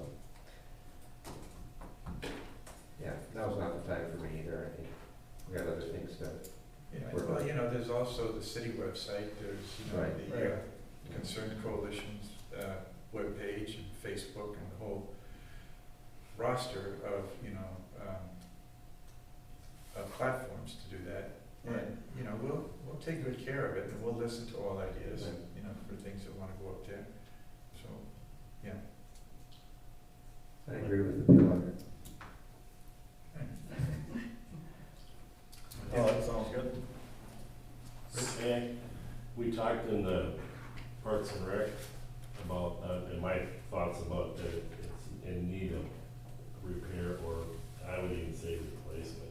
But where would we start the wheels rolling on that? And then there was commentary about input from other people about what this new repair or new billboard would look like. So how do we formally approach that? Right here. I'm not gonna be there next Wednesday, but I want you to take this up.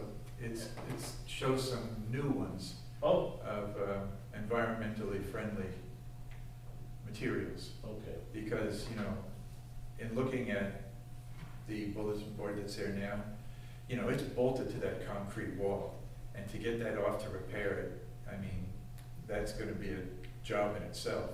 And I think that would be the best way to do it, is to, you know, if we're gonna repair it, to take it down totally to a shop somewhere and get it fixed. But we can, you know, I'll give you this and you guys can talk about it at the next Right. meeting.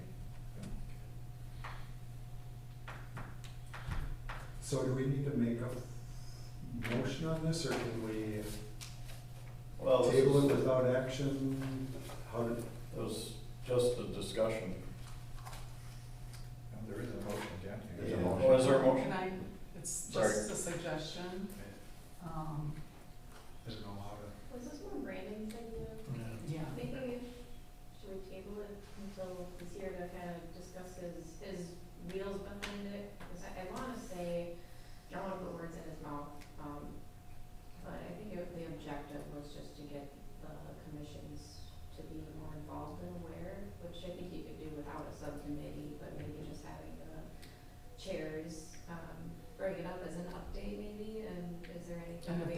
post it. Yeah, is there anything we wanna post in the bulletin board kind of concept? I think that's where he was going with it, but I'm not sure, so, but I think this was more of a Brennan thing. Well, I'll make the motion to table. I'll second. Any more discussion? Okay, all in favor, say aye. Aye. Aye. Motion table. Opposed. Larry, I'll get that from you. Okay.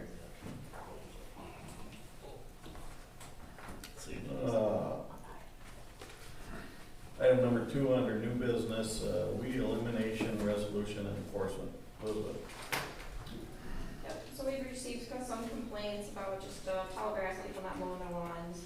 So I dug in to see what we could do for enforcement, and I found that we are supposed to, we, the city, are supposed to publish in the newspaper a notice, as stated in the resolution. And I realized this on May 31st, but we're supposed to do it on June 1st, so better late than never. So, and it says, at other times as ordered by resolution of the council. So that's why we have a resolution, stating that we're going to publish the below notice. So it's kind of a formality. And then I did check with Fritz outside of this notice. We are able to send specific properties their violation notices and move forward from there. So if you have any questions. So that's an annual requirement that it be Yeah. published? Okay. Put that on my calendar. Right, yeah, we didn't really know we were supposed to be doing it until I just stumbled upon it. I mean, we do a lot of amendments, but if we feel like that's not totally necessary, we could amend it out. But that's what it currently says, so we're gonna try to do that. So is 504.01 in our ordinance, new ordinance packet? Is there somewhere somebody could see this, like Yeah, on I a can pull it up website? here. Was it 504? Oh, it's not in the, no, it's not in the ordinance. That's the zoning ordinance only. So Okay. this is just its own separate part of the city code. Got it. But the objective would be to, yes, one day get that online as So well. this is what you would send out? Below where it says, now therefore be it resolved, we'll publish the following notice, and then I have notice in bold. That's what I was gonna send out. That'll go to Well, South County Press. But this is what The letter. the landowner would get. Correct. The template. Yeah, there was a specific Right, okay, issue, yeah. okay. And I do have some comments on the letter. Yep. Page 55. Dear property owner occupant, it has brought to my attention, I would suggest we depersonalize that a little bit. I like that idea. The city's attention? Yes, that would be good. Thank you. First warning. So now we're on page 56, first warning, failure to eliminate the weeds in violation by date result in removal of weeds by the city employees as declared in section 50403 of the City of Taylor's Falls Code, where the property owner will be billed for said labor. I'm just going to suggest something to the effect of at the cost of the property owner. Sorry, where are you at? We're on the first warning on page 56. Okay. Right now it says where the property owner will be billed for said labor. Just a suggestion that we change that at the cost declared will be, will be removed, will be abated at the cost of the property owner. Will be abated at cost. To be abated by the city at the cost of the property owner. And then the next sentence I would suggest, or the first phrase, I would suggest remove that the city is not a lawn mowing service.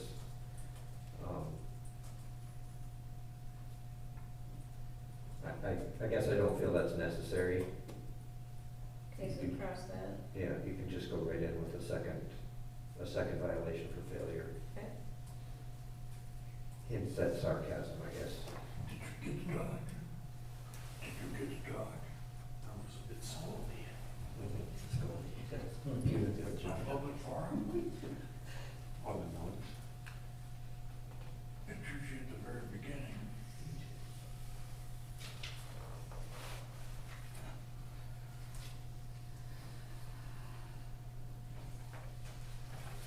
You know, just to throw this out there, for what it's worth, there's an environmental movement called No Mow May. And, you know, at the end of May, my lawn's almost a foot tall. So is there gonna be some, you know, consideration for that? If we put a sign up, No Mow May, we still gonna get a letter? Well, this is after June. After June, After Okay. June first, yep. After me. all right? Oh, yeah, after June first, after May, yep. I would suggest those people who do no mow may research it more because there's actually detrimental effect on no mow may. Which I was surprised to learn. Okay. And I did learn about that recently, that's a thing.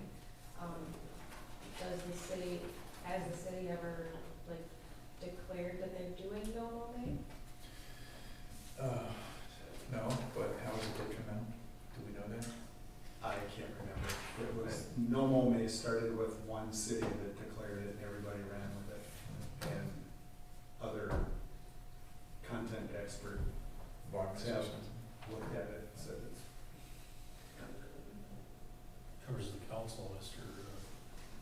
Mayor, I just point out, the city has discretion when it's doing enforcement, and I rather suspect that if you had a whole city of people that were doing no mow May, and out of a bunch of enthusiasm, they all ended up getting these kinds of letters and citations, and there would be a full, likely council meeting of people protesting that would probably be the last time the discretion would be exercised quite that way. So I'm thinking that, you know, it's assuming a reasonable, you can all imagine the property or a couple of properties that everybody knows, where there's no maintenance, that kind of thing. This is really designed to focus on the problem properties, not every environmentally active person in the city of Taylor's Falls. Right. Well, with all the rain, I actually caved and. Exactly. Caveman. So, I just reread this, and maybe I don't, maybe I'm not reading it right tonight, but this looks like a one-time thing to me. Failure to eliminate nuisance weeds by June 20th, 2024 may result, there's an extra S there in result, in the destruction of the weeds by city employees. But isn't it for the rest of the growing season? That's not how I read the initial, so where it says whereas, that's what it actually says in the ordinance. And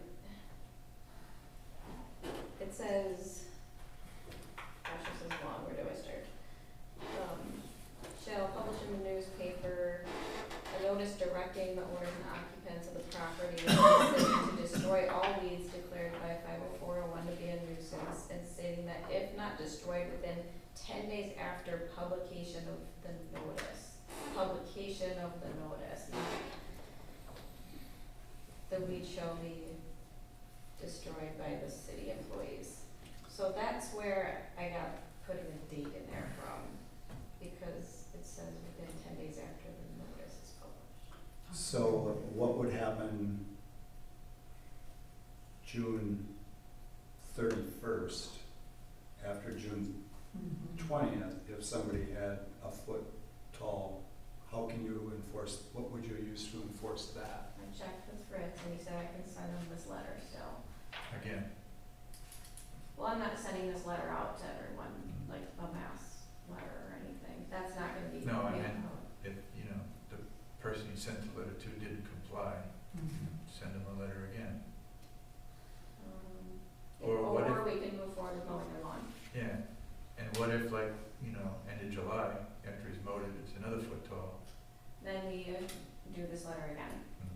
Yeah, so to me, I'm not sure really why this language is in here to publish this notice when we can just do their individual letters, maybe Chris can answer that. This is like kind of maybe just a preliminary warning to make sure the residents know that this is a possibility. Kind of a warning shot maybe, I don't know, what do you think, Chris? Well, the underlying idea behind this kind of ordinance generally is you gotta give people notice. They have to have the opportunity for due process. Those aren't weeds, those are, and you go through all of that. And the reason why you have to go through this is because you're gonna wanna put it on their taxes even, if they don't pay for it. So you have to go through the process or a process like this that has to be by ordinance. And usually that's a once a year thing, and that can be June, or that can be, it has to be any time. The county will usually tell you, give you a deadline, where this kind of thing has to be done, it has to be added to their taxes. That's normally in October or whatever. And I don't know whether this fits in with that or not, but that's basically the reason why you need to do it this way, where you've got a date and once you've got the authority under your ordinance to do it, then you can tell the county that you're gonna be, it could be 2, 3, 4 times violations, total being somebody cuts the grass, it can be a few $100 easy. That would just be added to their taxes. So my question is, why have it be within 10 days of this specific notice? Why not cover the whole summer? Well, because grass grows, and I think that the problem is that the city goes out, cuts the grass, 2 months later, normally we wouldn't do it right away, but 2 months later you get the same problem all over again, so you give them another 10 days to fix the problem, and if they don't fix the problem, then you've got the authority again to go in and cut it, and having done it that way, then you've also got a bill that you can certify then to the county at the end of the year. That's the idea. So does 504.01 give you the authority, or the city the authority, to at any point in time after June 20th to do a compliance on This could be worded a little differently. that? Might be a little bit more clear on that point, I think is what you're saying. And I think you're right, because I think that what you really want, the important thing, as far as you're concerned, is that end of the year thing, where you've got your several $100s that you wanna put on their taxes. And that you can only do once a year. And there are a couple properties in town where they might, once Elizabeth has asked them to cut their grass, they may do it, but then they won't do it for another month or 6 weeks, and it's, a half a foot tall again or more, and it repeats over and over and over again. And I'm not reading that you have, or the city has, authority to do that unless there's something in 504.01 that I'm not aware of. I read it that way too, and then I didn't, It could be clarified a little, I think that would be useful. Because really at no time after June 1st should any weed or grass get over 6 inches tall in your yard. I mean, isn't that the intent? The idea is everything has to be neatly trimmed, yes. Yeah, so I would prefer it be worded something like that in the posting, so there's no confusion on an individual's part where they say, okay, I did that by June 20th. No, I'm not gonna cut it again. I could work on a little bit of language, there are plenty of examples out there that I've used, so. well, do we wanna work on wording right now, so that way we can get it published sooner rather than later, so we can start enforcement, or do you wanna wait 2 weeks? I mean, that just pushes out our enforcement, 2 weeks is all. Yeah, grass will then grow grass longer, grows a eventually. foot of digging. Exactly, so, good. Yeah, and one thing I'm remembering, and Elizabeth, you're the one that has, keeps reminding me of this, the goal is compliance, Yeah. right? It's not about making money or meeting a deadline. The goal is really compliance, and if we can get it for 2 months, then that's good. Maybe it'll snow and it won't matter, right? Then weather changes, but. Yeah, and Kevin described it, because he's worked in other cities before, as by the time you add up all the stuff, all the doing, the lawn mowing, all the city's expenses, it comes out to be a pretty hefty lawn mowing bill, and it really only takes one time for that owner will not want that bill again. So it's kind of a heavy hammer, but it works from what he's described to me. Okay. So yeah, I'm not aiming for an ordinance amendment. I agree we could use an ordinance amendment for this, but with the language that we currently have to move forward with enforcement, that's the language I'm looking for in the notice. So we could approve this, and then we could bring back an ordinance amendment at a later date. Okay, I could live with that. I'm just trying to get compliant with current ordinance. So I would make the motion to approve this with the changes that were suggested, at least a letter, or you just want to do the ordinance? Or you just want to do the ordinance? Just the notice, so we'd be looking at The resolution. look at the resolution, the Okay. resolution 240602. I mean, could we, for it's gonna get by with taking the date out? I leave it as is, Okay. is my suggestion. That's what's been noticed, and in a relatively short period of time, you can tweak it. But at least with this, you can go right out and start sending letters. Yeah, Yes. okay. So Troy, I think you want to make a motion. I will make the motion to approve resolution 24-06-02. I'll second that. Any more discussion?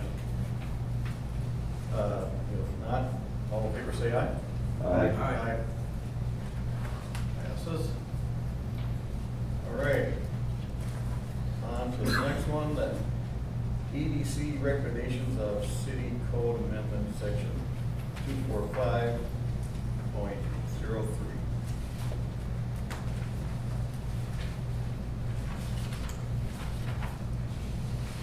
That's probably Elizabeth. Yeah, so I wasn't at the meeting itself, but EDC did meet and propose the amendment attached. And the driving factor was to try to get a quorum a little easier. So I wrote the memo.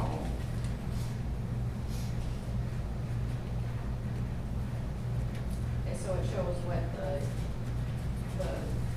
crossed out text is what we took out of the code, and the underlying text is what we put in the code. Does anybody have any questions?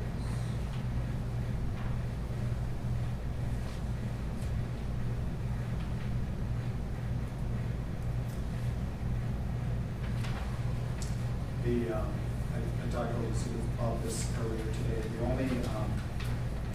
The only comments I had was to make all pertinent documents gender neutral. It notes council man in here numerous times. I propose using council member. I would agree with that.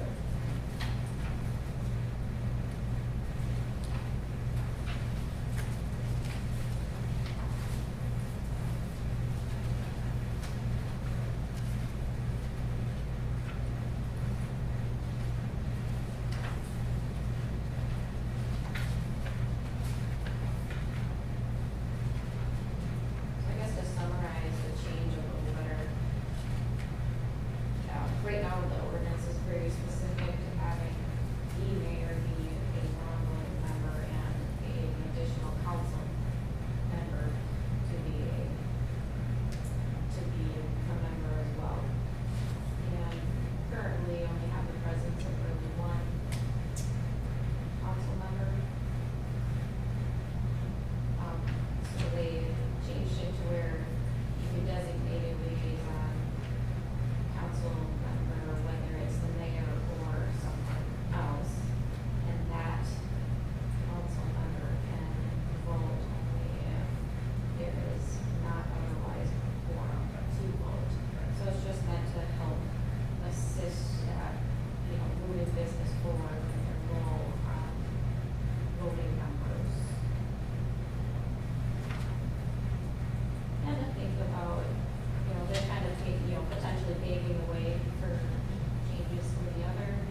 have no disagreement with anything here. It sounds like a good idea as long as there's nothing illegal or not Oh, no, God, just yes. changing that forms, obviously. I do agree with Councilmember Gross that we change the language to council member.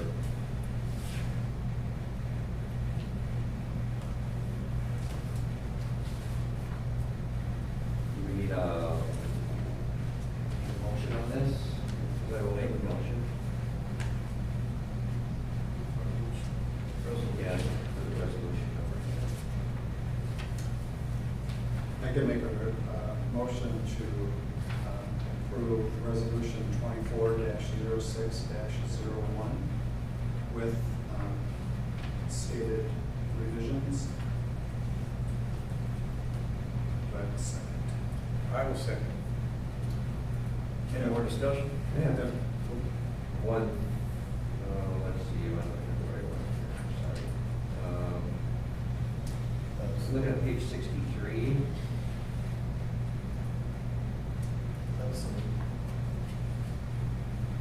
Page 63, 2024-06-00, amending. Is that part of this, or is this? Yeah, so you have a resolution adopting this ordinance. Okay, because, I just had a question, in the middle is, the liaison shall only be a voting member if the Economic Development Commission does not have the required members quorum to vote. That makes sense. The balance of the membership shall be residents who may or may not own a business in the city. Is that exactly what we wanted to see? They shall be residents? That was existing text that they did not propose to change. Okay, so they need to be residents, and owning a business is Oh, wait a second. for Shall half be of it's fine. residents. So that tells me that somebody who owns a business but does not live in Taylor's Falls cannot be on this commission. We talked about that before. Right, It's supposed to be but- the other way. No, and it is, the other way. Remember, you can correct if I may, Mr. Mayor. Of the membership, up to 50% may be members who are non-residents of one. Okay, So that, I think that was the idea. great. So that language is in there just before this. I got it. Thank you. Okay, that the balance, so they're saying they want some business owners and some not. I think is what that statement is trying to get to. Okay. I just have one more comment on the actual ordinance. Liaison shall only be a voting member if the Economic Development Commission does not have the required members quorum to vote. That reads a little bit odd, but would we also not want to give the council and liaison the ability to vote if there was a tie? Without their vote to break a tie? I think we do. I don't know. Just a question, otherwise it just gets pushed off to the next meeting or whatever, I don't know. If the board was an even number, then create the possibility of time, but Right, so I think they you- have a quorum, Yeah, no, the council members not voting. As it reads right now, right? Right, but what you're doing is you can't, you really are changing the rules. In the sense that there will be no ties. Sure. And ties have a function, Sure. through that split. That's, Bringing it up, I don't know. no, that's a good point, but I just want to make sure that the understanding is that upgrades, let's say, the liaison role to something a little bit more than just a liaison and a backup role. I was just thinking if we're giving them the vote in one situation, why not give them the vote in another? But I'm fine with that.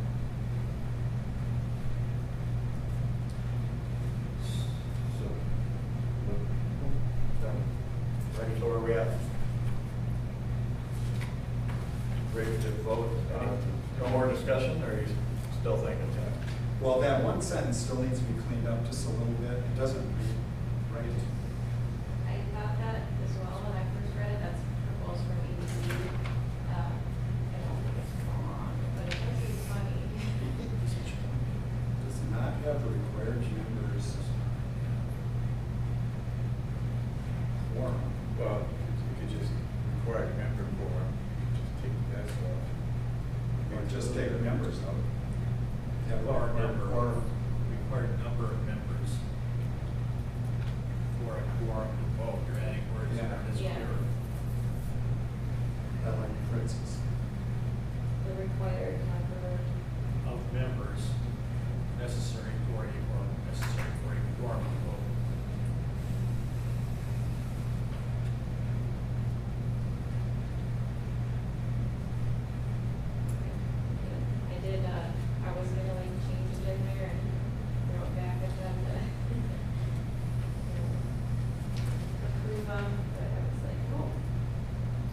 All right, any more discussion?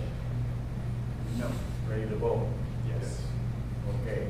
All in favor of the resolution, please say aye. Aye. Aye. With the proposed change. With the proposed changes. Yes, with the stated conditions as well. Okay. Sounds good.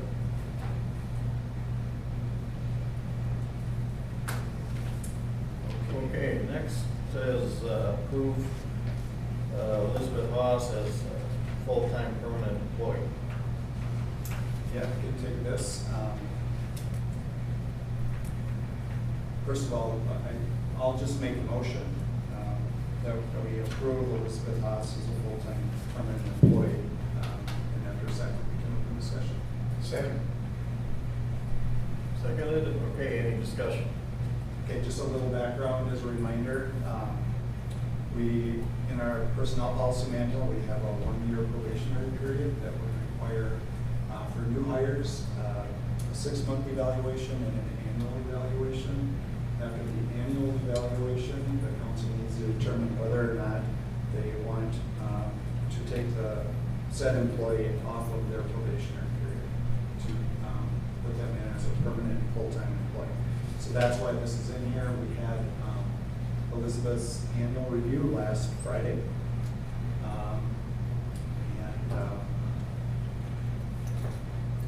Now this is where we are. We want to move forward and make her a permanent employee. Okay, great. I've got no discussion. I'm fine with that. Okay. Good, Troy? I'm good. Everybody's good? I'm good. Yep. All right. Let's take a vote. All in favor say aye. Aye. Aye. Passes, great. Thanks for having me, guys. Great job. All right. Next one on the list, approval of resolution 24-06-03, the delegation of authority for paying certain claims. Sherry, tell us about this. So according to state statute, these really are the types of claims that can be paid for prior to council meeting or in between. These payroll, any bills that could add additional fees or late fees, penalties to the city. So we're just stating that in our resolution that this is acceptable with the treasurer and city clerk. So we're looking at payroll and any payments that would accrue penalties or that would. Correct. Is that that's the two categories? That's what it comes, yeah, that's really what it comes down to. Right. And would the council still see those payments even though they were made, they would still show up in the Yes, bank registers? right, just as previously. So do you already, by statute, have the authority to make a payment? Let's just take Jeremy for an example. Jeremy's done the work, council approved the work, his invoicing meets what he proposed. Do you have the authority to make those payments without council approval already? I would be comfortable doing that. Fritz, do you? Well, Yeah, I don't know if that falls in under this. You know, usually it's These are the usually non-routine routine. things that are directed to you. And the effect of this is if you've done these routine things, and have done that authorization, you're essentially ratifying every month. So you'll be reviewing everything. That's the way it normally works, and there very often is a separate list that's called the routine or whatever, but it's a separate list of bills, paid or whatever, and then the ones that are still outstanding. And normally, I would expect that something that is unusual, or not in a weird, unusual way, but let's say it's out of routine, that would be something that you would want to have separately considered. So that's the way it works. The exception, not the rule. Well, the exception, right, the non-routine. So payroll or some other things where it might actually create sort of an awkward situation legally for the city not to have the prior approval, you don't have to worry about that. But you do look at that, and,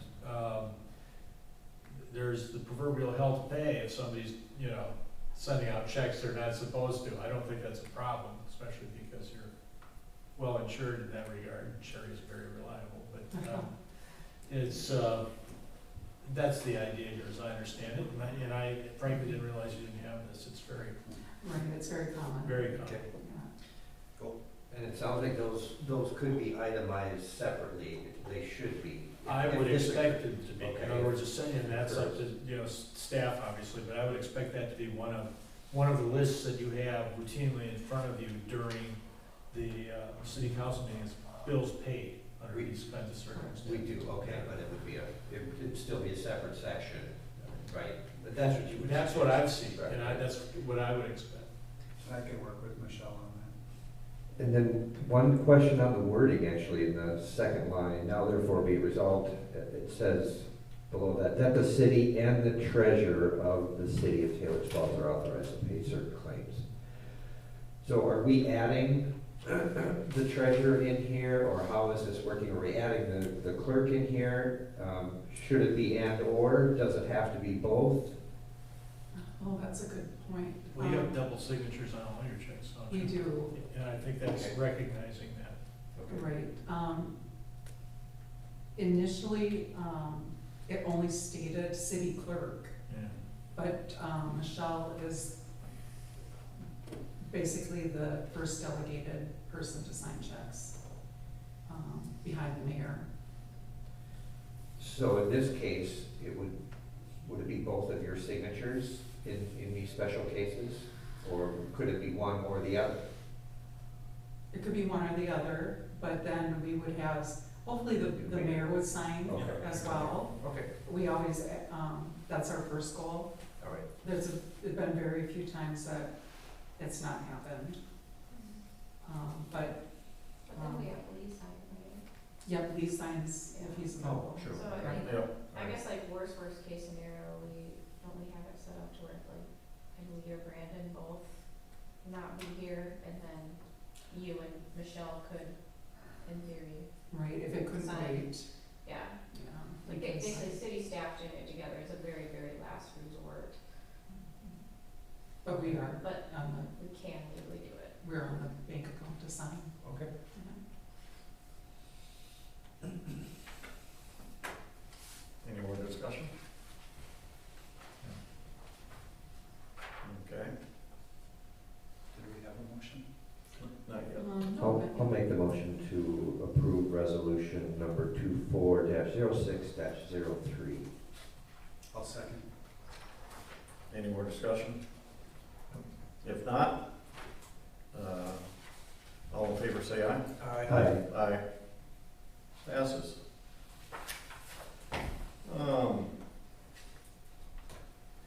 Anybody else have anything? That looks like the last item. Just like to make two comments. Number one, Cherry Hill Park looks outstanding with all the peonies and the work that Kevin Schuman has done, and I recommend everybody take a look if you haven't seen it already. And also, the Public Works guys and the downtown flowers look fantastic. Yep. I'll make a quick comment on the community center, actually, the pavement now and the water running. We've had a couple days of heavy rain, and I've been watching the water not puddle, not stay there. It's actually, it runs down, back, and down the hill. So thank you very much for that. That's another one of those projects that we're tackling, that we're taking care of. So That worked it's well. good to see. Great. I would just like to thank staff for the reports. They're very, very beneficial. Appreciate it too. So thank you guys for your support as well. Okay, with that, can I have a motion to adjourn the meeting? So moved. All in favor say aye. Aye. Aye. Meeting adjourned. Thank you, everybody. Thank you. Yeah. Usually all that form was right at the beginning. Let's do it separate. Did you get a chance to see it? Festive cheese. I got it. Okay, next time. Let me know, I'm gonna watch it.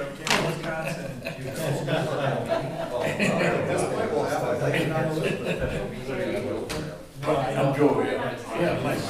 We talked one time, a long time ago, it's a long time. Yeah, I'm thinking.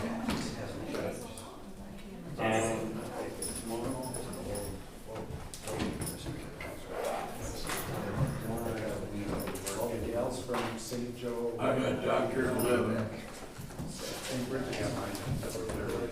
Okay, it's whatever, okay? Wednesday, I was gonna be home Wednesday, Thursday, but now, a couple of the guys wanna go fishing in ATV, and so I gotta do that. Hey, quit playing with that.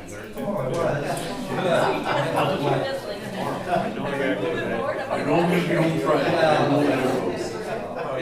If you take a look at it and talk about it, I don't wanna hire anybody else until I talk to you.